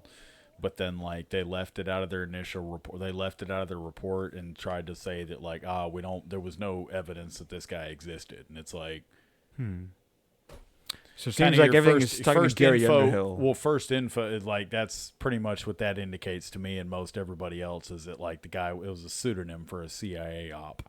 Like some CIA guy that was radicalizing people and, like, or, you know, whatever, trying to direct a, you know, they already, exactly. You already see people that lean a certain way, or, you know, kind of have a certain, you know. Yeah, proclivities towards exactly. They were on our radar. Exactly. Yes. And they knew about him, and then they go and, you know, oh, hey, I'm Maurice Bishop. And it's, you know, really some, you know, there's been people, if you look up the name Maurice Bishop, it's interesting. You'll find, like, sketches, like a sketch of him, and he just looks like a typical, Fed. Unabomber picture. No, bro looks like a Fed This sketch. Guy? No, Maurice Bishop JFK sketch. It's like, of course they gonna pin it on the brother. No, Fuck y'all, me. Nah, we'll just look images, see if it'll pop up in here. That right there, it's like second. It looks like LBJ. Bro, I'm telling you, yes, click on it. That's Maurice it. Bishop like, is LBJ. We got a freeway named after this the fool. CIA connection to Lee Harvey Oswald. Lee Oswald. It's like, that dude looks like a Fed, dude. That looks like a fucking Fed. Man, so it sounds like all the things I'm seeing on X, people posting are talking about this Gary Underhill guy fleeing. So I guess for the most part, it's saying that the CIA was involved based on this stuff. Oh, yeah. But we don't know much more. Well, I know that about the CIA's actions. Well, I know there was something, that Kash Patel had said. That's what scared recently, me the most, or intrigued. It said recently that, like, you know, when it comes, you know, he was like, I've seen, you know, the documents, whatever. He's like, pretty much everything that people have questions about is already out there. Like, the true story is out there. He didn't say which one. But he was like, having looked at the documents and everything, he was like, the true story is out there already. It was like most of what it is that's being, you know, that's still like covered up or whatever that would end up being released is stuff that people would not have interest in. Yeah. I know a lot of people have speculated that the reason that it has been covered up until now is because of George Bush Sr. And, so George Bush Sr. killed him. Well, he was CIA and all of that. He would he would have been involved in a lot of that stuff. Like, but there was a lot of speculation. Wasn't there something about his funeral? Which ones? JFK's? No, George Herbert Walker. Senior's? Yeah, George Senior's funeral, where there was like something about some letter that got passed to people, or at somebody's funeral. Maybe it was Jimmy Carter's funeral. Oh, yes. The people passed between the Bushes and like Obama. Yeah. And there was something about some letter or whatever that all of them had received. I thought it was at HW's funeral because he died not long ago. It was. I think it was HW's. And there have been people that have speculated that, because people have asked, you know, it's like, why the fuck keep the CIA or keep the JFK stuff so secret for so long? And it's like, well, if you have who at this point, you know, at the time was a CIA guy, but who later on went on to become a president, you know, that you release the documents that say somebody that would later go on to be a future president of the United States had a hand in the assassination of a, you know. And so that's a theory that I've heard bounced around a few different places, is that one of the reasons that it's taken so long to release them is because of potential involvement, whether directly or indirectly, George W. Bush Sr. because of his ties to the CIA and all that. Because at this point, I mean, everybody's fucking dead. Yeah. I thought for a second you typed in something about the magic bullet. I'm like, what did you find about the magic bullet? Oh my God, please. Like, let's go down that rabbit hole right now. I will say this. If you guys are ever in Dallas, since we're on the JFK topic, If you guys are ever in Dallas and you go look at you go right there Dealey past. Plaza. I was gonna say you go right there and you look at Dealey Plaza and you see the X and you observe the X on the road where he got shot. Yeah. It's not the real X. A lot of people want to sit there. It's like, look at it. That's cool and all, but don't just sit there on the road. Turn around and look up behind you, and there's a fence. And go up to that fence, like around the back of like this stone monument thing they have. There's like a parking lot and then some railroad tracks. Go around that fence and go back there and stand there. That is the spot where one guy, allegedly, a guy who claims to have been the one who shot JFK. Yeah, that was the mob guy. And he trained. Well, he said that he said that he was he said that he was employed by the mob pretty much. That he wasn't a mob guy, but he was somebody that was contracted to shoot him allegedly. There was a whole documentary I watched on Tubi about it. But either way, he's alleging that he took the shot from that position with some like Remington or I can't remember. It was some like folding. It was small. It was like a small rifle that could fit in a case. No, like an no, M1 it was a carbine? weird. No, Like it was a paratrooper? no. It was a weird. It was a weird like it was a bolt action rifle. It was like a super something 223 or something like. Okay. 700, like that's 'Cause what I he know the alleged one to they have. found- Either way, you should go back there behind that fence because there's all kinds of cool like writings on there about JFK and who they think did it, and people were like CIA or whatever, and they like it's just really cool. People Yeah, will 'cause I write knew there stuff was like something it's just a neat spot. about somebody saying it might have been that guy where it was like he said something about his trademark was like biting the bullet or something, and Mm-hmm. it, like or the shell casing. So it was like after he'd eject the shell casing because the brass on a shell, assuming it's a fucking brass shell casing, is not extremely hard, and so it's like you could bite it and crimp it down, but I feel like I had heard his story. He'd said that that was it, that he had fucking like bit the shell casing and then left it sitting on the cross member on the fence or something like that. But then there was also where was it earlier this? Oh, it was on the Ian Carroll when he was down the hall with Joe Rogan, and he was talking about where they were talking about the reports of the two kids showing up to the tire shop that were like covered in mud or whatever, because there was a theory that he had been shot from the gutter or whatever. Oh, from the yeah. sewer at an upward angle. And I've heard that. on the Rogan interview with Ian Carroll, he was saying that there was a report in one of the files about two like teenage boys or whatever showing up to a tire shop over in Oak Cliff not long after, like covered in mud and talking about how it was a nice day. It's not like you're not going to find mud on a day like that unless you're down somewhere where it's muddy and dirty, like a sewer, See if this actually researches all this shit. You're just like feeding it into it. Yeah, I'm trying to get these to Key research points. all 80,000 pages, but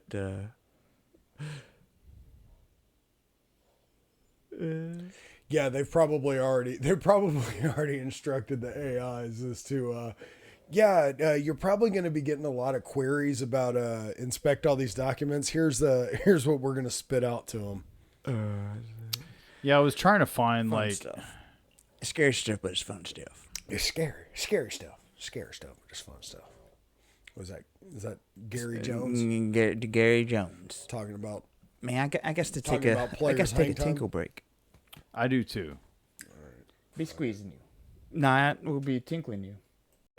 And we're back and we're sword fighting and Tinkling in the yard. we're the Three Musketeers, and it was phenomenal. I recommend you get together and have The a big group tea three. with your friends. Big three. The big three. The big three, dude. The big three. That's what the neighbor said. There's a chain link fence next door, and they're like, "Wow, fellas," and we're like, "We know." That was uncalled for. That dirty joke came to mind. It did. For somebody naming his member that. It's like, that's... but that's not... There was a recent Only tape. had one ball. There was There a we recent go. tape of Jerry. The big three for the one that's no longer with us. Speaking of wait, which, he had 3 balls. Speaking of which, there was a recent tape of Jamie Foxx that cut off his live video because Have you seen this? he was with Jerry Jones, and Jerry Jones. No, so this is what started you're talking briefly about. Started talking like a about recent player. video? I'll send it to our podcast. Okay. But Do it he live. he literally was talking about. Let Matthew. Okay, say so I it. can all right, I can navigate to the Instagram thing. Is that what you're sending it to? Yes, I will. Just give me a moment. Hold on, Gina sent something. Should we check this out? Well, I'm sure it's probably. I get bet it has something to do with a pug. Of Yep. course. All of it's pugs. Watch it. What is this? Look at that. Look at that. Look at that. But built like a potato. Look at that, dude. That's a good looking pug.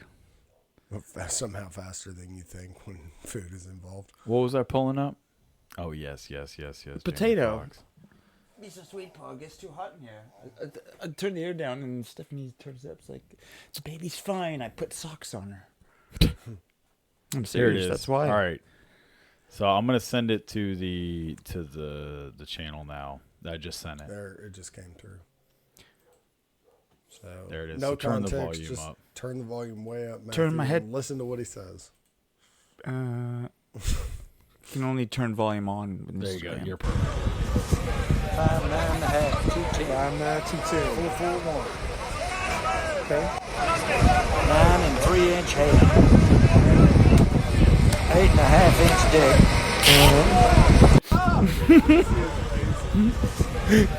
5, 9, 2, 10, 4, 4, 1. Okay. 9 and 3 inch head. 8.5 inch dick. So did Jamie Foxx post this? Yeah, Yes. he ended. Yeah, and he ended. He ended his live. Oh, he was so live Jamie streaming. Foxx was live streaming, and Jerry's in the Gotcha. background. Yeah, no, So I got all somebody- that. So it was live So streaming. somebody That's like why it's that. archived it. I don't know Oh, that right. Jamie posted it. He probably was like. Well, he was live streaming. Someone was recording it. so he and- might have posted it. And that's No, how no. people If it got was the live clip. streaming, then it's there. Yeah. Exactly. So somebody like. So that's from archived recently? it.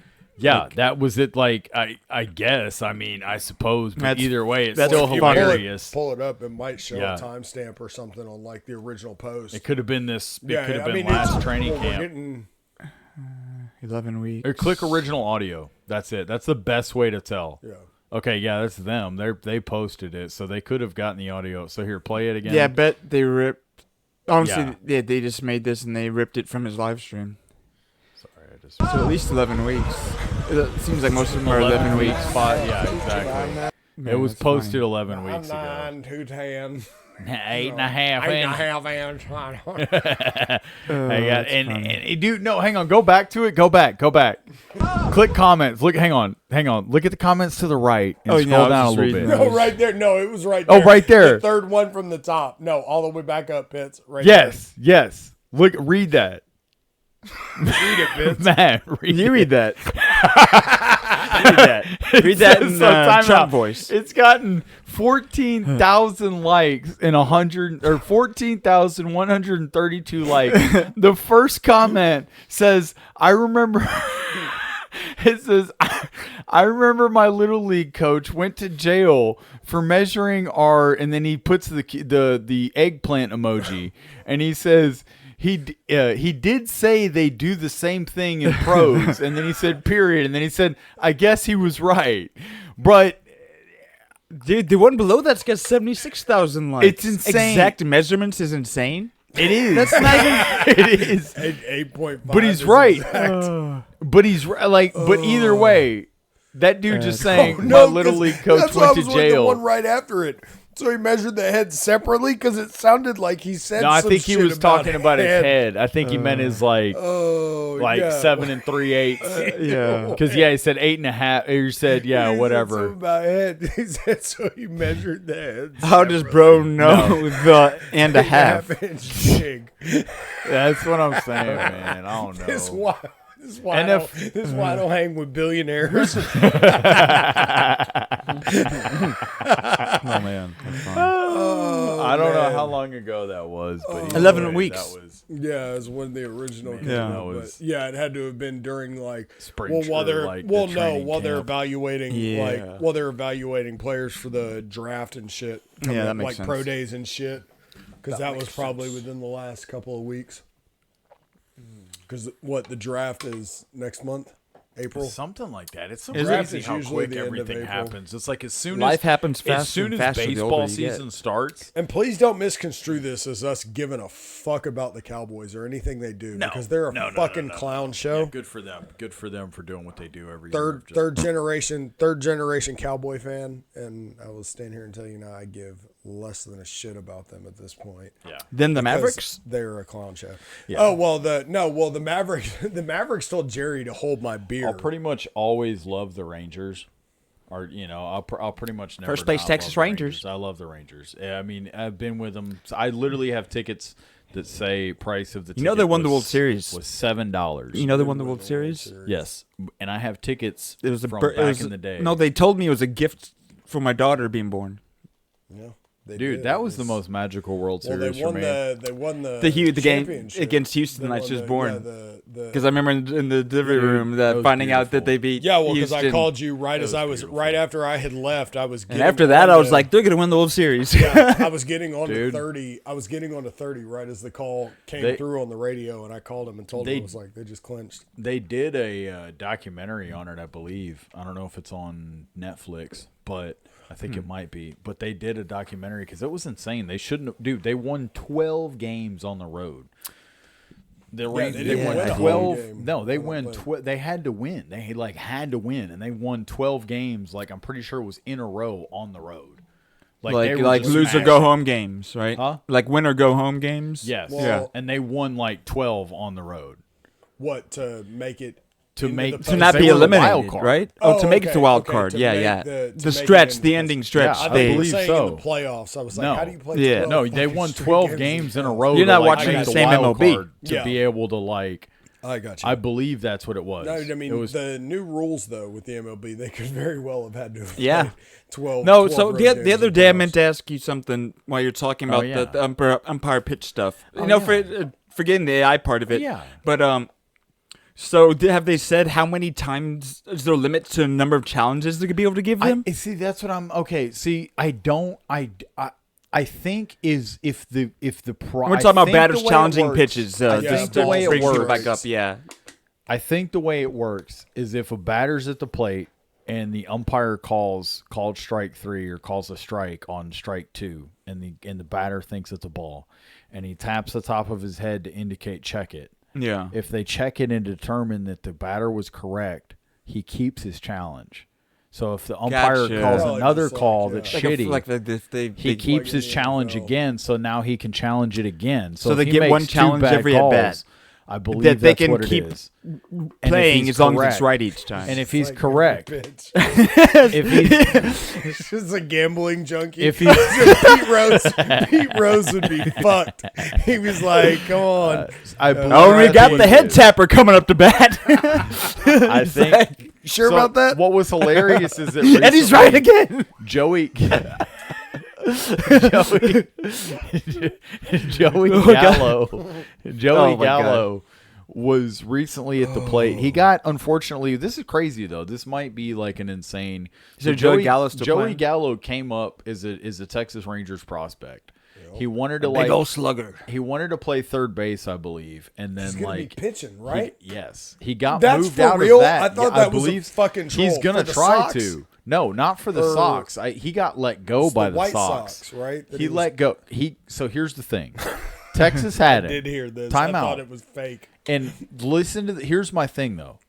Texas had him initially, brought him up as a prospect, I believe. We got him, brought him through our system. We traded him to New York. When we traded him to New York, I think we got Josh Smith in that deal. Because he was just a And- feast or famine like hitter, right? He just was- like he was- like Yeah, he power- had big he's power strong, potential, straight but didn't he fucking strike power out vision. and walk? He His walked a lot vision- too, Chris though, didn't he? Davis. He pretty much Basically, he was early a Chris pull hitter. Davis. He was an extreme pull hitter, and what that means for people that don't listen is that every single pitch, whether it's down and away, up and in, down and in, he was swinging. trying to pull the ball very hard. He did say, and I mean, he is a good hitter in the sense that it's like he knows the mechanics in a way. It's like about like cutting down on the ball and creating backspin to spin the ball out of the park. It's like he knows what he's trying to do. It's like, but he has just his vision and I think he's just gotten in a funk and maybe in his, I think he would do trigger great. happy? I think he would do great if he teamed up with like a good like sports psychologist. He could get out of his head and actually hit decently because he got the batting need to understand that like Yips. Yeah, that's what I was thinking. need to understand that like, dude, you have all the power in the world. Yeah. Like you just need to throw your hands. You need to just see the ball, throw your hands, and understand. What do you mean that throw all your that- hand? Fire throw the hands, Preston. Throw Zone one, Preston. Oh, like the motion, like let him Just, go. just Like let when- him go in the Yeah, sense that makes that like sense. you don't need to sit here and think load up, okay, explode. It's like you just need to be loose and then just let the hands go, throw the hands at the ball. Yeah, Let the and just bat to ball skills, because if he just focuses on bat to ball and not power, that's what I'm saying. The dude weighs like 200 and something. he's a big Yeah, old it's dude. like just 230. the amount of kinetic 240. energy that And you're he's like producing 6'6" or just 6'5". uncorking that, like 6'4". dropping your I don't know. But He's a big he's dude. going to pitch now. But he was saying that recently now he was It's like a natural he got transition. well, because here's the thing. Went from Texas to New York to Washington Nationals. The Nationals like had him last year, and then the Nationals had him last year. The year before he was with New York. Year before that, I think it was like we had him and then dealt him. And then now he was like recently the White Sox picked him up, played him in spring training, let him go because of his performance. But one of the crazy reason I bring this up is because recently he was in an at bat with the strike zone thing, the challenge, and straight down the middle, like just you couldn't get more of a strike. And he steps out of the box, the umpire, and he steps out and he like taps the top of his head. And they just That's Dylan he's Cease- blind in one eye. Dylan Cease, the pitcher, was like, "All right, man," and he turned around and like looks at the screen, and it's just like The most pow. perfect strike. Oh, dude, and he was just like, "Yeah, all right." this But is but why it's imagine, so what if he fucking actually so- thought it was a ball and his vision is that off yeah, the that's whole so time? exactly But one of the point best things is that he like when he released this and like people were sharing it like on MLB websites and stuff like that like, hey, Joey Gallo's gonna make the switch to pitching. That one of the best comments I saw was somebody saying that like he was like I think I saw it. He said he was like, bro's addicted to strikeouts. Yeah. It's like just because like he just wants to strike people out, like he's addicted to getting struck out because he's just He's like a not hitting the ball. masochist. But I will say this in his defense, the guy has an absolute cannon. And he's got an 8.5 inch. No, he's got an absolute cannon. would The Jerry guy Jones say about the guy can honestly like he's got an arm. The dude can hurl the ball. So if he can get control and develop a good slider, because he's gonna have a fastball. That dude's gonna hurl a fastball. Is developing a good pitch this late in your like existence? It's possible. Possible? Absolutely. Yeah. They transitioned. And I know it was a little bit younger, but they did transition Jacob deGrom. Yeah. Jacob deGrom was initially a shortstop when he came into the league. was the other- Rick there was Ankiel was the pitcher who got Ankiel. transitioned to outfield. Yeah. He went It the other happens. way. If guys are athletes, like Yeah, dudes that's on that true. level, if they have understanding, a lot And of they things throw too. the So, pitch and stuff. Matt and Olson, kinda toss it the around. first baseman that came up for the Athletics, that's now an Atlanta Brave. He's a big like slugging first baseman. Dude can smash the ball. Initially in high school, he was a pitcher, and he could sling the ball. So a lot of these dudes that's what's crazy. That's A lot true. of the third baseman, shortstop, first baseman, pitched in high outfielders, school and stuff. they pitched in high school. No, well, and that's something they've so it's like they always have, said that, and they like- know how to, they know pitching mechanics. They know how to Yeah. throw. And they know also too, and that's the thing. If you can convert a dude who's been a good hitter, or who's been at the plate enough, and Joey Gallo struck out enough, he knows what it takes to strike somebody out. That's true. He I knows the love other end of the dude. equation. I've been the biggest Joey Gallo fan. I love the guy. I don't care how many times he strikes out. He's hit some of the like craziest home runs I've ever seen. Go Gallo. Go Gallo. It's funny how just from that tiny little bit of the picture, you can tell that's Jerry Jones.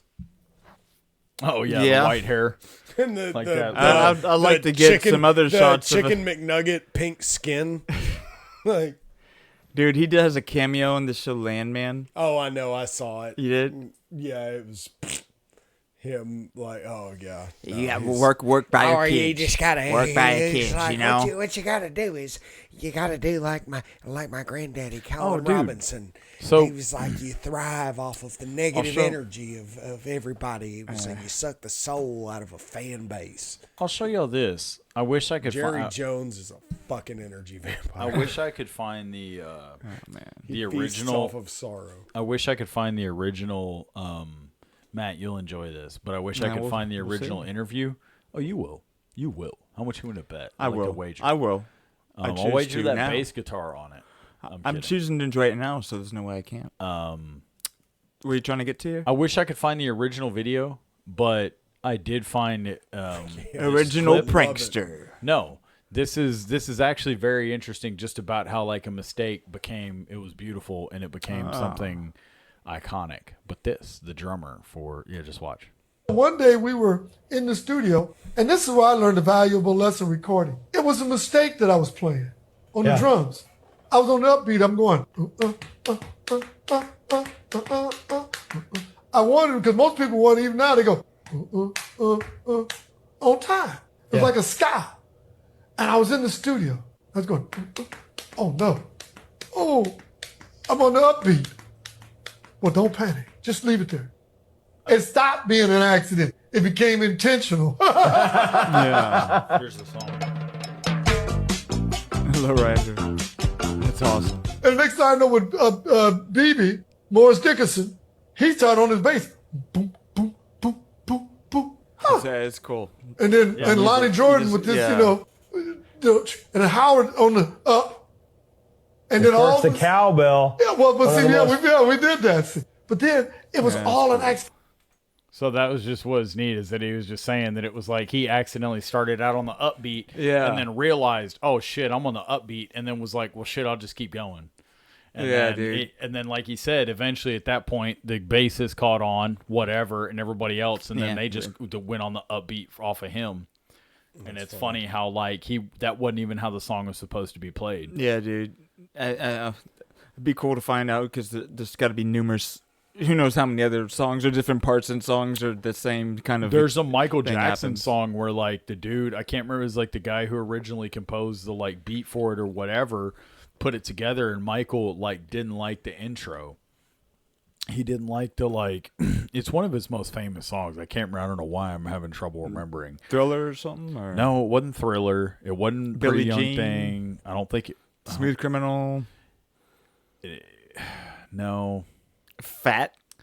No, I can't remember what song it was, dude. Weird Al's version. Seriously, like, there's one of his songs where he, like, produced it, and the guy, like, Michael was like, no, I don't like that, or whatever, and the dude was like, no, I'm putting it in, that's how it needs to be.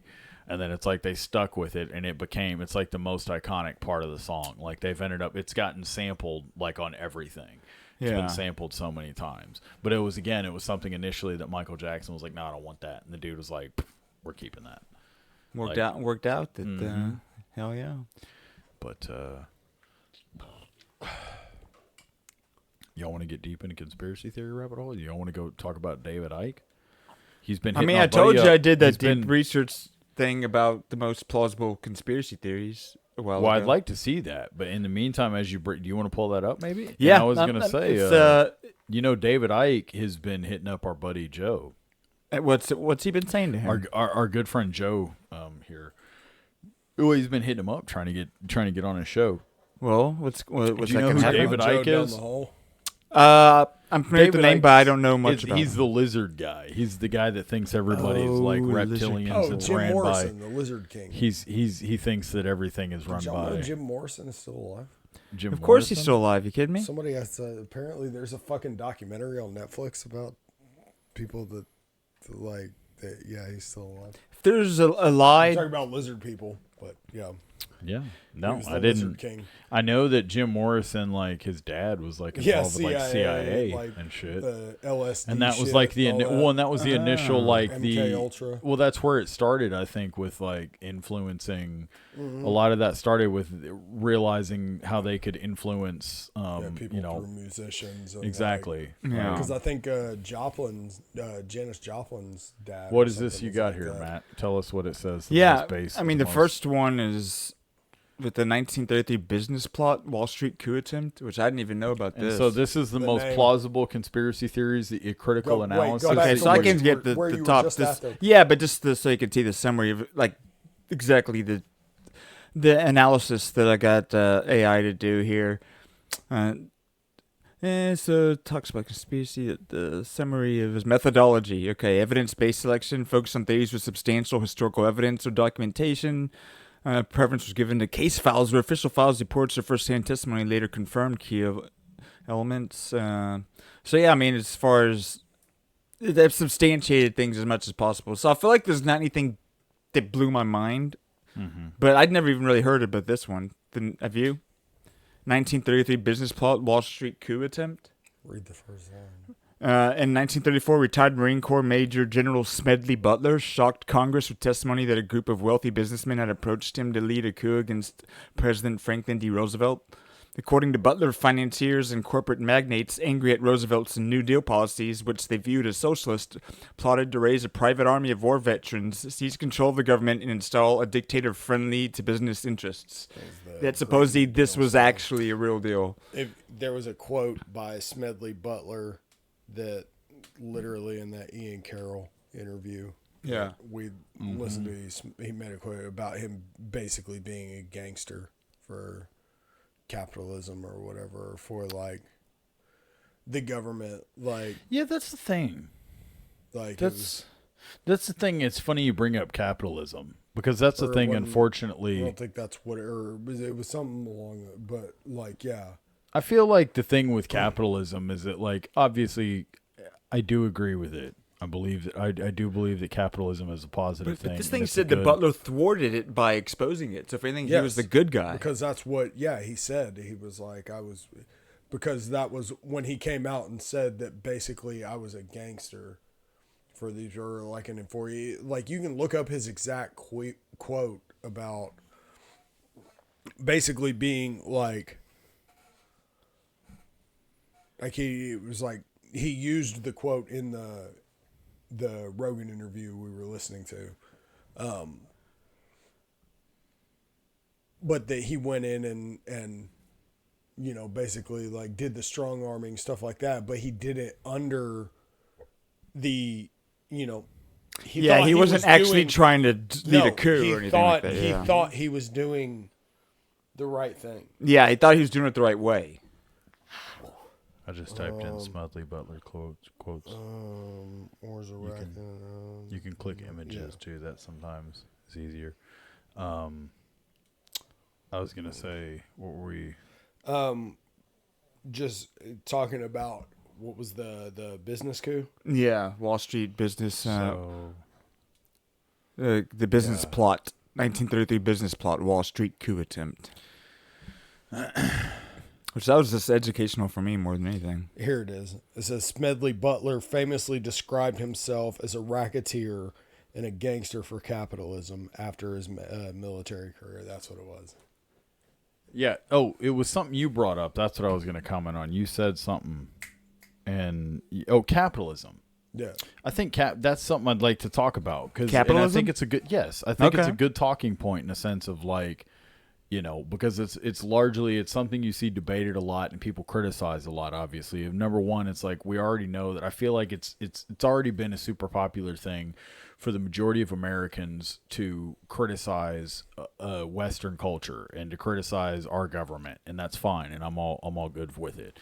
Prescription for you, but then they also it's like they criticize, you know, capitalism to such an extent to where it's like I think that while they're not wrong, but it's like they're also not fully right. That it's like not understanding that I think that like what we're seeing right now is everything has become crony capitalism. everything has just pretty much become, profiting rather than just trying to, like, instead of selling people a good product, you're selling people. Everything is like You're getting over on somebody. You're making backroom deals to pick winners and losers. Yes, and so it's not necessarily that the best product ends up out in front. It's just that, like, whoever has the most money, the most lobbying power, the most whatever, to shut down the competition. It's like, that's the product that comes to market. Like, it's like makes sense. what's his name? I know his fucking name. I'm having the biggest brain fart ever. Hemp, the fucking paper thing. Like, why marijuana's illegal. That DuPont. No, it wasn't. So DuPont. there's actually been a new study that reveals DuPont was, I think, the reason that they stopped hemp so that they could create polystyrene. But the marijuana thing was about, like, paper. It was the paper guy that shut down marijuana. Capitalism. Basically, the reefer madness stuff that still to this day, is like, we still... But what's this? No, this is like from a few Sam months ago. Altman. Yeah, but what he says here is like the first thing I agree with it. I feel like for me this is the best. I guess my best opinion or thoughts on capitalism is summarized pretty shortly. Capitalism is the worst economic system the world has ever seen, except for all of the other ones. I think degrowth. That's not his quote. That's, I know it's not his quote, but I'm just like that's the video. Like, no, it's but that's so pretty much what. That's how. That's it. Whatever else people call that ideology is one of the dumbest and most dangerous things we've had in a long time. Because I agree with. We've done a whole bunch of experiments. I agree with Sam Altman. There's a whole bunch more things we can do. We've innovated on the OpenAI structure. We've done things like fund universal basic income studies. But let's not lose this magical engine. We've had a founder with an idea that we had never quite heard before. I missed it. It was the very first thing he said. The very first thing I couldn't hear it because you play it again. Capitalism is the worst economic system the world has ever seen, except for all of the other ones. I think I heard him say that capitalism was the worst system, and then you I didn't know that was. I was waiting for him to say the part you just said. And no, because I agree with him. Because even when he starts to go there about degrowth, because I went to business, I got my degree in finance, I got an MBA, and just to teach that basically if you're not every year growing as a business, if you're not every quarter generating more profit, you're not every year growing, like saying like that if you actually degrow or if you shrink at all as a business, that's a failure and you shouldn't invest in it. That's a failing business, blah, blah, blah. It's like, no, I think there's a world where a business finds a perfect level of existing and it doesn't need to continually try and expand. It doesn't need to continually try to make new ways to make money. If they fit a thing perfectly, but a person can't really do that because it's not an option. It's like if you're barely struggling to stay alive and turn a profit or not expanding, then it's like you're failing. But so that's why I agree. It's like capitalism. It's for me. It's just the best option of no good options. Yeah, and again, I think that it's like most. It's just funny. He had said that, and made me think about it. I was literally thinking of it today. For whatever reason, the capitalism came to my mind, and because I know it's something that's it's highly debated or whatever, but people always want to criticize it. And again, it's like I think that it's like you're just seeing the people that have exploited it in the wrong ways, and then you see, whenever you see people try and fight back against it, it's like. But to the critics, what do they want in its place? Exactly. They want, usually it's communism or socialism, but then you look at the examples of it, and then their primary way that they always say is their defense is it hasn't been done right. Nobody's ever done it correctly. Yeah, because it can't be, because humans aren't perfect. If there was a perfect version of these things, then we wouldn't have any problems. But you have humans, you have corruption, you have any opportunity, then socialism and communism are like prime ways to get everyone else screwed and have a few people have the most power, but no one else even having a chance. So that's what I'm saying. It's not the best. Capitalism but it's better than those. No, yeah, exactly. It's like it's a lot better system than what a lot of other people have. And this makes me think of people who want to complain about living in America. It's like, okay, yeah, there's nowhere perfect. Where else would you honestly this could be better than here to live? Yeah. Like, well, they complain on their iPhones. Yeah, exactly. Or you're like Alec Baldwin and threatening on their to leave the Wi-Fi. country all the time. They sit or on, something. yeah, on It's their like, Wi-Fi. You know, in their fucking cars that like I couldn't fucking afford.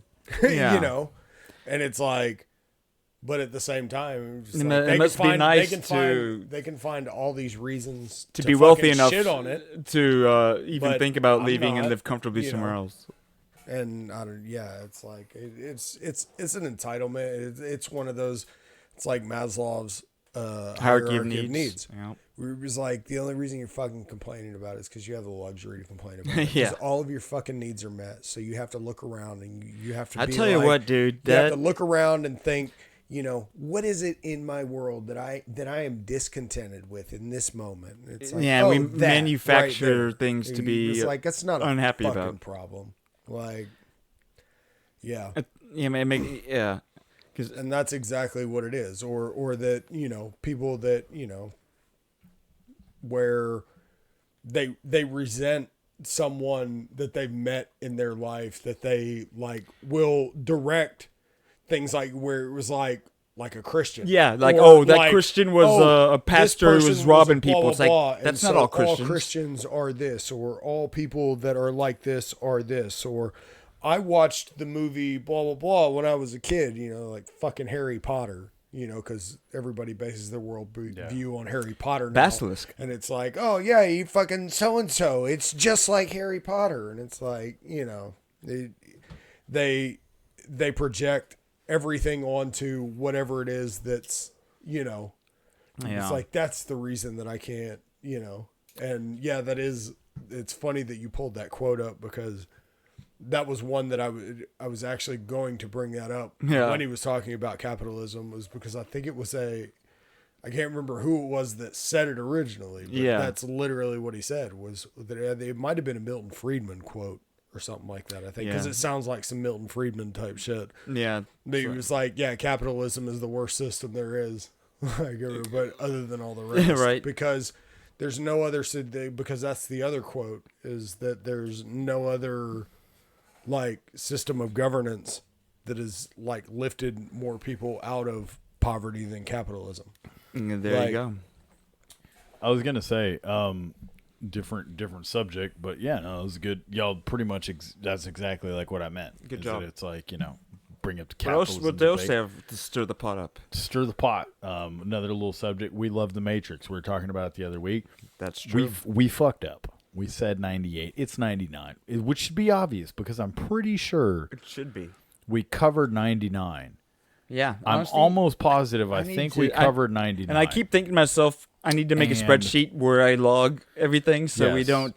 But it's a lot of times it's easy because every time you spin the wheel, I double check on my phone, and if I see movies that we've watched, I know that like. And initially, I didn't see The Matrix, but I kind of just went on the whim that like I was like, you had mentioned something. I'm like, yeah, I think it's right. Yeah, The Matrix came out, and then I look it up. It's like, oh, it's 99. Okay. AI and dates, man. but- AI and dates.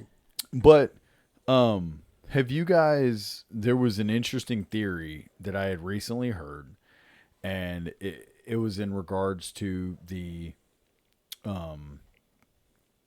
overall plot of The Matrix. Okay. And somebody was saying that something about, because wasn't the original plot that it was like machines had taken over? There was a fight against machines or something, and machines had taken over? For the Something- most part, yeah. Like humans became enslaved to be, batteries, power sources for machines. Okay. Humans plug themselves So into the fucking neural link and became batteries. So somebody was Machines saying took over. that like their theory about it was that they were saying that technically it was like that we had destroyed civilizations and the machines Yeah, we did were, 1999. the machines were Episode trying 605. yeah, see? So I remember we talked about the Matrix. Yep. But so that's a great picture of me in that night. That's awesome. So the guy was saying in this theory I had heard is that he was saying that instead of we had a battle with machines or whatever, is that like we had pretty much destroyed our system and machines were the things that were rebuilding it, and Morpheus and them were like more or less like trying to stop the machines from rebuilding. Like us being in those pods or people being in those pods in the Matrix were them like living in an alternate reality, because our normal reality and our normal existence was absolute like dog shit. Like it was so that terrible. we actually optioned, that was the choice of while reality the we machines rebuilt our like civilization. And Morpheus and them were like actually the entire time they were trying to get them to stop the machines from rebuilding the civilization. That was like a theory that somebody had put forth, and I was like, that's interesting. Like, I just thought it was interesting. Yeah, no, I mean, I like it. I haven't watched it. The idea, but I felt like the idea of it was kind of that civilization, but I do think I like that civilization went to shit because motherfuckers went into the pods, like, and we're like, hey, well, I don't want to do anything but live in this world where I can I'm be saying where like the fuck that's I want to, like at any point. That's a believable thing too. You know, it's and everything else went to everything went to shit around it. It's like, we don't need. Yeah, it's like if we destroy our environment and make our planet uninhabitable to where, let's live in these pods and live in a dream world. While the machines attempt to rebuild it. Or they just maintain our dream world. Maintain our existence. Yeah. They plug people in and unplug them and dump them out when they die. So either way, so the machines are out there doing stuff. What are they doing? They're just running around, flying around. It's not like, are they traveling to other planets? They're just hanging out. Basically, it sounds like they're just making sure things are functioning. Maybe. So if anything, it kind of makes that really a believable case. We end up in the pods because we wanted to be there. Yeah. We wanted to be there. It's like rather than... Because other than that, the machines should be out there having some other grand schemes. You will own nothing. Because you'll You'll eat the bugs. Yeah, because it's like we are, Yeah, the people put themselves in the pods. I feel like it's like what the Matrix is about. Yeah, AI. I know that's a popular thing, the live in the pod, eat the bugs thing. Well, but yeah, what's that? What's live in the pod, eat the bugs? Is that a thing? Klaus Schwab, like fucking like the World Economic Forum stuff. It was like you'll own nothing, you'll be happy. Like live in the pod, eat the bugs, like all that shit. Yeah. Where did you live in the pod, eat the bugs come from? That came from him. No, I think that's one that might be one from like the old science fiction movies. That it's like, I will not live in the pod, I will not eat the bugs, but it's like the stuff they put in foods, because they're always, it's like you got people like Bill Gates, all these different people that push things like fake meat alternatives, It's like Snowpiercer when they find out all the food that they're eating is ground up cockroaches and stuff. Well, and do you know that they've started putting that? I mean, they've always used, that's like what red dye number 5 is I can't remember what type of mite. There's a certain type of mite if it's edible, they grind up. Well, if it's edible, I'm like, well, I mean, well, either way. Or like acheta is what they call acheta is crickets. So it's like when you crickets look on, are acceptable though. You can go to the zoo. I remember going to the zoo not long ago, and they sell crickets for you to eat. I'm like, all right, well, I guess they're maybe conditioning us. Who knows? Yeah, they call it acheta protein. If I find out that there's pug in there, though, I'm drawing the line there. Yeah, I guess so. Don't eat pug. Yeah, don't eat a pug. No, I was just trying to see, and it's like, I'm seeing memes, but well, memes is the new way to document history, man. Hieroglyphs. Yeah. The hieroglyphs, yeah. A new version of time capsules that tell more about a culture in that time than anything else. Hall of Fame. A what? They have like a meme Hall of Fame. I would certainly hope so, but like somewhat of an official one, or just some site called the Meme Hall of Fame. Yeah, no, it's like an official one. Yeah, no, I'm sorry. I'm over here looking up Klaus Schwab because he said that, and I started thinking, I was like, who's Klaus Schwab? What he was just explaining. No, but who is that? He's the leader of the World Economic Forum. The current leader? Yes. Okay. He dresses like a fucking Bond villain. He's not a secret, like, and nobody knows. Where it's like motherfuckers say the shit that he says. Like, you tell people what he says, and they're like, nobody ever fucking said that. Like, yeah, no, they do. He's like, no, it's too on the nose. It's like, no, this bald headed motherfucker with these tiny little fucking glasses and his fucking, you know, suit is out there like literally telling other billionaires who, you know, that like, oh, the people, they will own nothing and they will be happy. They will, you know, universal basic income, all of that stuff, where it was like, you basically, you plug people into the neural link, you give it, you know, and it's like, you go live whatever life you want to in this thing, you become a battery. We find some way to like monetize it. They call them useless. They call useless us idiots. Useless. No, useless eaters. Useful idiots is what you're talking about. Soviets. Yeah, the Soviets yeah. called people useful individuals, that's what I was thinking of. which were people that were too stupid to realize they were being used by the cause. Yeah. And so they would call them useful individuals because it was like, basically, yeah, you're an idiot, but you're useful to our cause. So you're, but no, like Klaus Schwab, like literally, like there's quotes of them calling people, like entire classes, like useless eaters. We was like, basically, you're just a leech on the entire system. For what it's worth, I bet that they're somewhat accurate assessments. No, but the thing about it is, like, you're getting into like social and societal engineering and all of these like new age concepts and all this, where it's like people start talking about like, oh, all these billionaires have it's like, it's not a secret, the shit that these people do. These people go out and they fucking do this shit and they say it. And then you tell people like, yo, you know, these people say this shit, right? And people are like, who the fuck is that? And it's like, what the fuck? But, you know, but it's like, even knowing that they say it, like, I don't even know what good that does them to even know it. Like, oh, that's fucked up. And then it's like, it is. But I don't know if it will change the way they live their life in any way. Well, if you know that the initiatives that person is pushing or the people that they're funding are pushing, like, yeah, I mean, it's like, that's, it'll take a good effort to like expose the chain of everything. No, I think that's, you know, most all of it is, it's always come down to control, you know.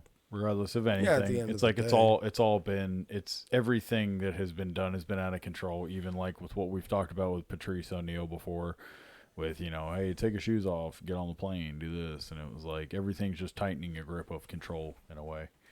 No. Yeah, it's just power, and it's power, you know, and and we always think that a lot of times a lot of it gets by our, what do you call it, our purview, because we just suspect that it's just this. It's to be safer, to have more security, or to why do I care if the government listens to my phone calls? I'm not talking about anything. I'm not doing anything wrong, and you know, and it's like, you never think that, like, well, what if all of a sudden overnight we deem what's wrong a whole new definition? And you know, used to be you could just talk to people and be like, hey, don't you think it's bullshit? The Yankees are winning all the time. And now you get taken to jail for questioning why the Yankees are winning all the time. Why are they winning? Like, well, they're not. Thankfully, the Yankees aren't winning. That's why I use the Yankees as a, you know, because they're not winning. Yeah, no, because one of the stories I wrote, I just remembered, like, that was one of the things to put there, like those in control and those that aren't aware of being controlled. You know, that was interesting because I do think it is interesting though, and it's a weird, like, to, you know, to kind of start like on the wrap up of this whole deal is what, like, it is an interesting paradox, right? Like how many, like, it's like revolutions. You know, and everybody talks about revolution, and we want revolution, and we need change. Like, I think the reason I think people also too, we just say revolution, but really it's just we want change sometimes. I think they can be somewhat synonymous too. I mean, because revolution requires change, and I guess it's people don't necessarily need a revolution, the extreme that Yes. seems to connotate versus just simple change, Yeah, and I know again that's like what quote Obama ran off of or whatever. It's Change. like, but yeah, exactly. Yeah. But fuck. Revolution and change. Yes, how many of the revolutions that have taken over have been so much better than what they've replaced? Like there's been some. But sometimes too, I think that it's ours, like we're going to reach to. I guess we're the case study of the best one. Exactly, and then it's like, that's the thing is that eventually it's going to get to the point where people are going to think that, hey, we need to get rid of this system, but then you get rid of it and you look back and you're like, fuck, that's actually better than what we have. It's like, dang, now. man, we used to have it better. Exactly, and so it's like I think it's a slippery slope when people, and the reason I bring that up is because people largely want to talk about rewriting the Constitution and changing rules in there. And they're like, well, yeah, it's this old and it was never meant to stand for this long. And it's like my only problem with like going back and changing that shit is that the people's intention now, the people behind promoting the reason for the change, I don't think that their reasons are what they appear to be on paper, because they're the same people who pass a fucking 7 or 8,000 page bill. They pass this massive bill the night before they put forward this bill, and it's like, who the fuck is going to read 8,000 pages in 24 hours? Yeah, the hide. Like, you can't, and then it just hides all this horse shit in it. And so... Yeah, it's like, the Constitution's gotten us this far and done this well. Yeah. I trust that more I'd than rather I not trust fuck what with someone it. else is trying to do. Exactly, because it's like, well, while I'm not disagree, if you want to bring up, well, those people were corrupt or whatever, it's like, you're probably okay. Say they were corrupt. I feel like that what we have now is 500 times more corrupt. Yeah, it's an evolution of the same corruption that they were then. So if they wrote this to like. Because they saw, it was like the saying. It's like I've seen further only because I've stood on the shoulder of giants, where they literally saw what the British Empire, after how many fucking thousands of years of rule or whatever, like what it became to and the level of oppression, whatever. And they were like, hey, we don't want any part of that. We're going to do our own fucking thing. And these motherfuckers were like 21 years old. Like, they were fucking kids. And like wrote that shit, like having seen what, like what it had gone to. And it's like the amount of forethought and foresight and everything. And like the way that shit was worded. It was like, that's one of my favorite memes is the one of the women with the time machine. And it's like, I'm your great-great-granddaughter. And it's like men with the time machine going back to the founding fathers. And it was like right the second one, like you're talking to a 5-year-old. And, seriously. but it's like, but that for them to see and write it in such a way that like all these years later that it still, stands up. I can only attribute that there's a supernatural divine element that is in play there. There you go. You can't lie. There's something supernatural about it, no matter how much collusion. Yep. I wanted to say real quick before we go, because y'all got me thinking when we were talking about this and him saying that when he said standing on the shoulders of giants, it came to my mind. It's off topic, but it's on brand for what we talk about movies. What in y'all's both opinions? I know Chris will be able to, is up his alley. What, Matt, you can go first. We'll go end to end. Unless you don't have an answer, I can go first. What is y'all's favorite across all? It can be different years, but your favorite war movie. It doesn't have to just be modern. It can be whatever war, like throughout all time.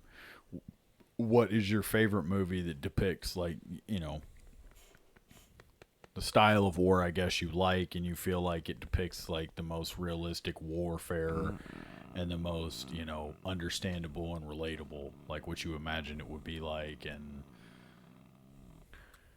I can It's go like first it's like I don't want to say Full Metal Jacket, but I'm trying to think if there's one that I like more. For me, Braveheart. Okay. I think Braveheart is my favorite. Okay. Braveheart. When you were talking about war, you went that way. That's what I'm saying. Okay. That's why I figured I'd go first. Yeah. Because I was like, well, fuck. Like, this will kind of help you understand what I mean about warfare. Like, Gotcha. Just battles, Warfare. war. Like, I think Braveheart is my favorite war movie.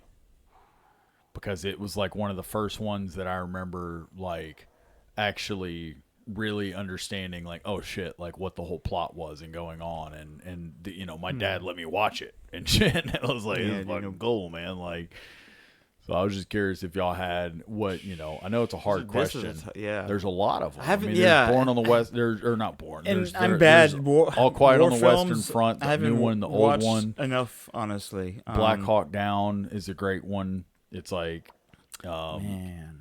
There's Chris, do you have an answer for this? The Patriot could technically It's be tough. a war It's film. a tough-ass question. It's a tough question. It really, Saving Private Ryan is up there. Fuck, it could be Band of Brothers. That's even though it's a fucking TV series, show. yeah. That's a fantastic show. I love that show.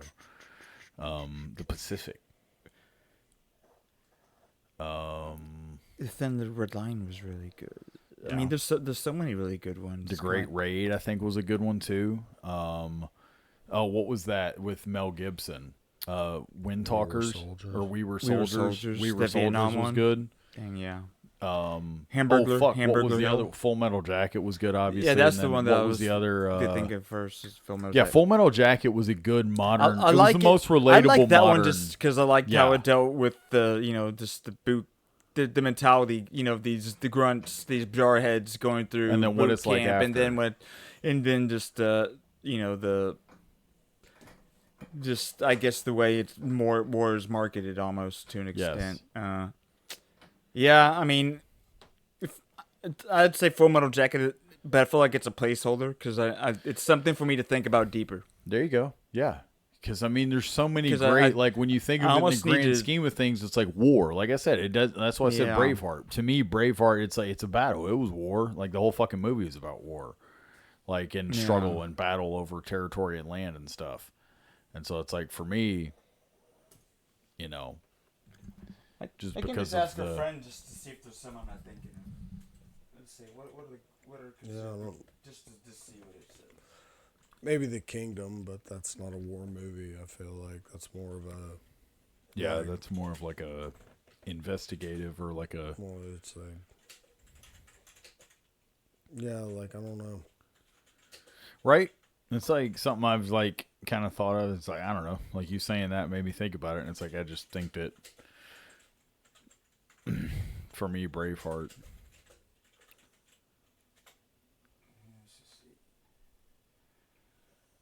It was a thoughtful collection.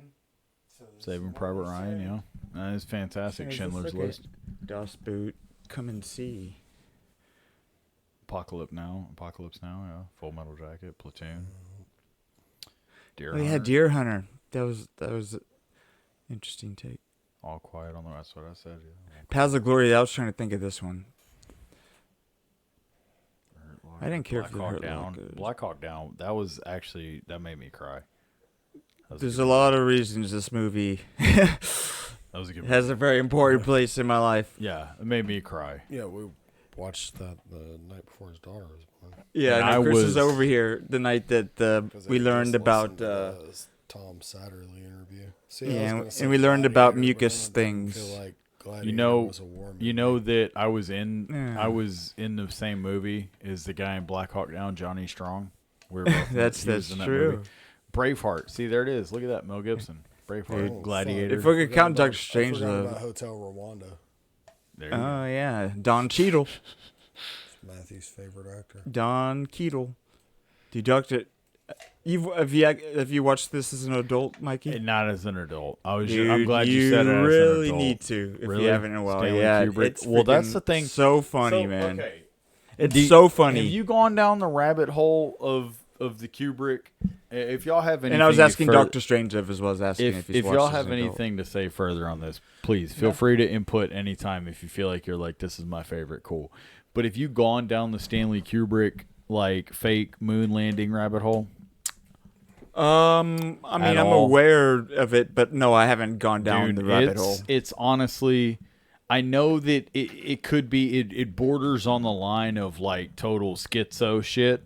of like people that put it together But and it figured out rides like, that line perfectly to but make it's it like, easily dude, completely believable. It's like, dude, why though? Because in The Shining, whenever the kid's walking to the room, he's wearing a sweater, the Apollo 11 sweater.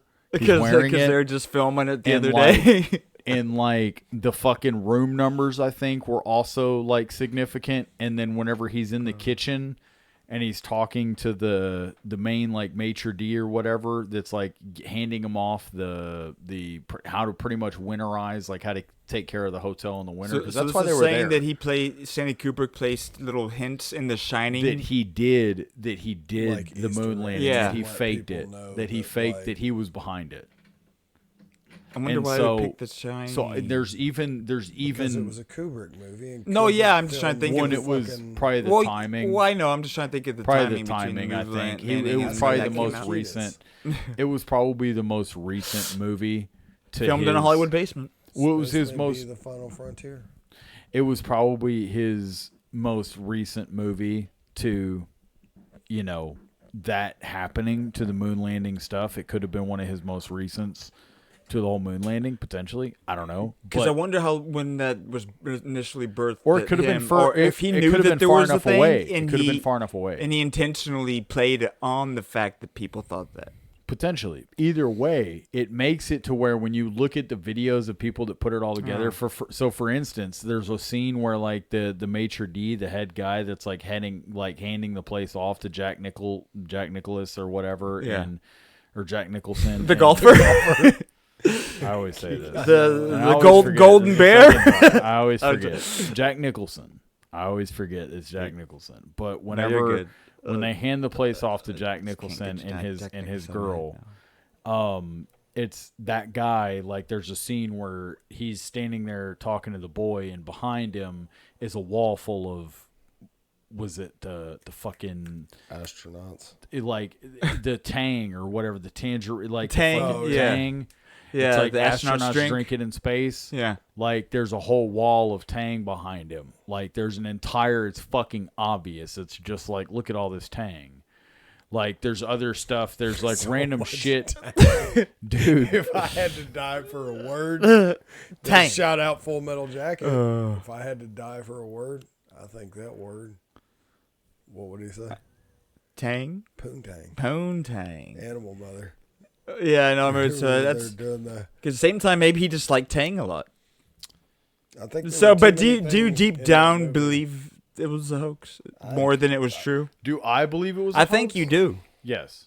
That's okay. I think it was a hoax. I think it was a hoax because you've seen what China and other countries have released lately on, oh, we landed on the moon. Yeah.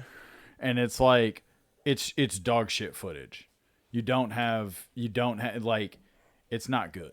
There's shit that just doesn't. I think that we could have, if you want to make the argument that we went to the moon, I think we could have gotten close and came close and like, hey, we saw it. There's shit that doesn't line up for me. Maybe we've sent objects The shit- up there, but like the main- have we at that point actually in time. sent people there and brought them back? I not. think that, So the astronauts that went up there, you think this went up there and orbited around it and then came back? maybe Or that we got close and not, we're like, or- yeah, we're on the moon. And then we came back and then it's like, we fucking shot this shit. And But I then- think that so all one the of my main, astronauts were forced to tell these lies Well, I that think- said they were there I mean, and like did all that. didn't Buzz Aldrin I think that for there's been years, so many, or was it, no, it was Armstrong. It was It's because Aldrin. It's Aldrin. Well, no, Aldrin's the one that like No, punched the you're- motherfucker in the face for Yes. saying that it was fake. But I'm saying that like didn't Neil Armstrong like He was come the one who out at walked one on point? there, supposedly, but I feel like I've he's never the heard one that anything about said him that, saying like, anything against it. I thought I feel like he had come out later in life and said things about it like not. I'd being right need to or hear that because I whatever. haven't heard anything. No, and ever. I could very well be wrong, and I'm not. That's one that I'm not necessarily attached to one way Yeah. or the other. Yeah, where I'm not it's attached like, to it, but I don't- I side on it having happened. But I could, if there was like, if they say, You had all the reason certainly in the world that to it fake didn't, it. that'd be like, You had okay, all the cool. reason in the world to fake it because of Oh, yeah, at that space point, race and all that the stuff, yeah. Soviets. Yeah, you there know. was so much reason that the country needed that. Yeah. To where we know so many things they've lied about manufacturing that, that's in the realm of possibility that was. And that's kind of my thing. And it was, if so, then it was probably a smart thing to do. Like this right here, what Mikey's looking up, like the Van Allen like radiation belt. Oh, like, yeah. How the fuck do you get through that? Like, you know, all of that stuff. And so it's like, and then you look at like, you know, the inconsistencies in the footage, and like I get that like it didn't have the best technology in the world, but like at the same time, it's like, how do you explain motherfuckers hanging from wires, or like the ones where they say like where they're like underwater, like, and you can see them, like me and you are standing here like this, and you start to go off screen, and like I reach up and like grab like a wire the stature of your shoulder, and pull you over towards me. It's like, what about I'm affecting your gravitational pull? Yeah. So Van Allen, this has kind of been one thing that's like, you know, I don't know. It's one that a lot of people go to is how do you make it through the Van Allen radiation belt? Yeah. Like, no, go ahead, read it. Like Yeah, it's just the Van Allen radiation belt are two distinct zones of charged particles, mostly energetic electron protons trapped by Earth's magnetic field. They're layers of energetic particles captured from the solar wind and cosmic rays, held in place by Earth's magnetosphere. Discovery by American scientist James Van Allen, 1958, using data from the first U.S. satellite Explorer 1.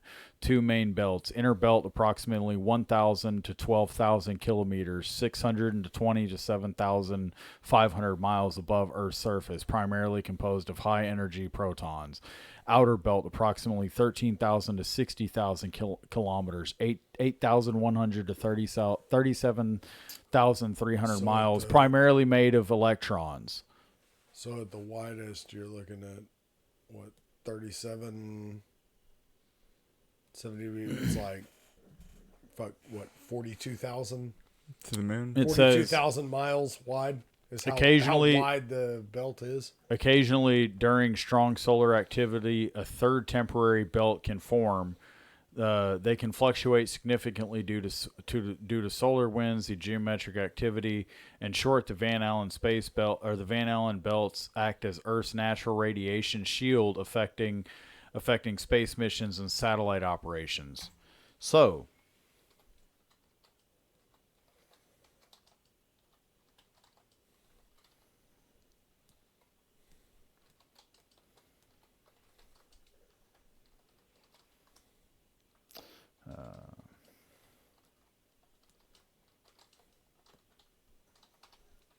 I'm going to ask it how we overcame the Van Allen space belt and went to the moon. So they're claiming it was NASA carefully planned the spacecraft trajectory through the Van Allen space belt, or through the Van Allen belt, minimizing exposure by quickly passing through the thinnest and least intense region. Timing Apollo mission passed through these belts quickly. So it's like they're claiming we were able to get through these things, but it's like before them, when we went into like low Earth orbit, astronauts and stuff were like getting affected by them and stuff like that before we ended up getting close to these belts. It's like astronauts started like receiving, actual radiation doses measured by Apollo astronauts were relatively low, roughly equivalent to receiving a few chest x-rays. So, like, these people were experiencing, our astronauts, so that's one of my main questions, is I don't quite buy that our technology got us through the Van Allen belts. That's my thing. I know they're claiming we did it, like, but there was early, I remember reading or whatever, like, if, I don't know how to necessarily word it, but I could look it up further if you'd like, but I know we're coming up on our time limit. But I was reading that more or less that like initially when we had first started to travel close to the moon, that our astronauts and people that were going into space started to they started to experience a radiation sickness. Like they started to experience symptoms of like seeing spots. Yeah. Like they were starting to get spots in their vision and stuff like that. And then they ended up like coming back because they started to realize that like they were starting to exhibit symptoms of radiation poisoning. There's this show. So that's one of my things that makes it for me, because then you look at the spaceship that we went to the moon in, or the pod, and it's like, okay, how the fuck did this make it through space? Yeah. How did this defeat the Van Allen space belt? This show, I don't know, it makes me think about what you're talking about, which is pretty. This show came out last year. It was called Constellation. So yeah, well, these astronauts go to the space station. There's some object that collides, but I feel like it's kind of somewhat playing on. It's not the Van Allen space, I don't think, belt that they talk about, but it's that when these astronauts go up to space, they have to take this certain pill, and she didn't know even what it was. But like when they come back, it's like they're passing a couple of them, like they're going into an alternate, like a different version, like a multiverse type thing almost, to where they come back and they're passing through, and like she comes back and just like she has her family and her daughter, but it's like her husband is like not the husband that she left, like that when she left that she was with, like they're distant and estranged, and he's been cheating on her. It's like some weird different multiverse thing that like they pass through, that occurs whenever they get out some certain point of Earth's atmosphere. And that I don't know if there's some pill that they take that like was keeping people generally from phasing into a different world. So it's not the same thing, but I feel like it's still idea just in my mind that kind of connects. It could have played on that in a sense. It's pretty interesting. It's definitely worth checking out. It's a pretty good little show called Constellation. That is a really good show. Constellation. I feel like I've heard you talk about this show. Yeah, I might have mentioned it some, but yeah, it's pretty good. Fuck, it made me think of one last thing I was going to like check or look up right as we were talking about that. It made me think of something.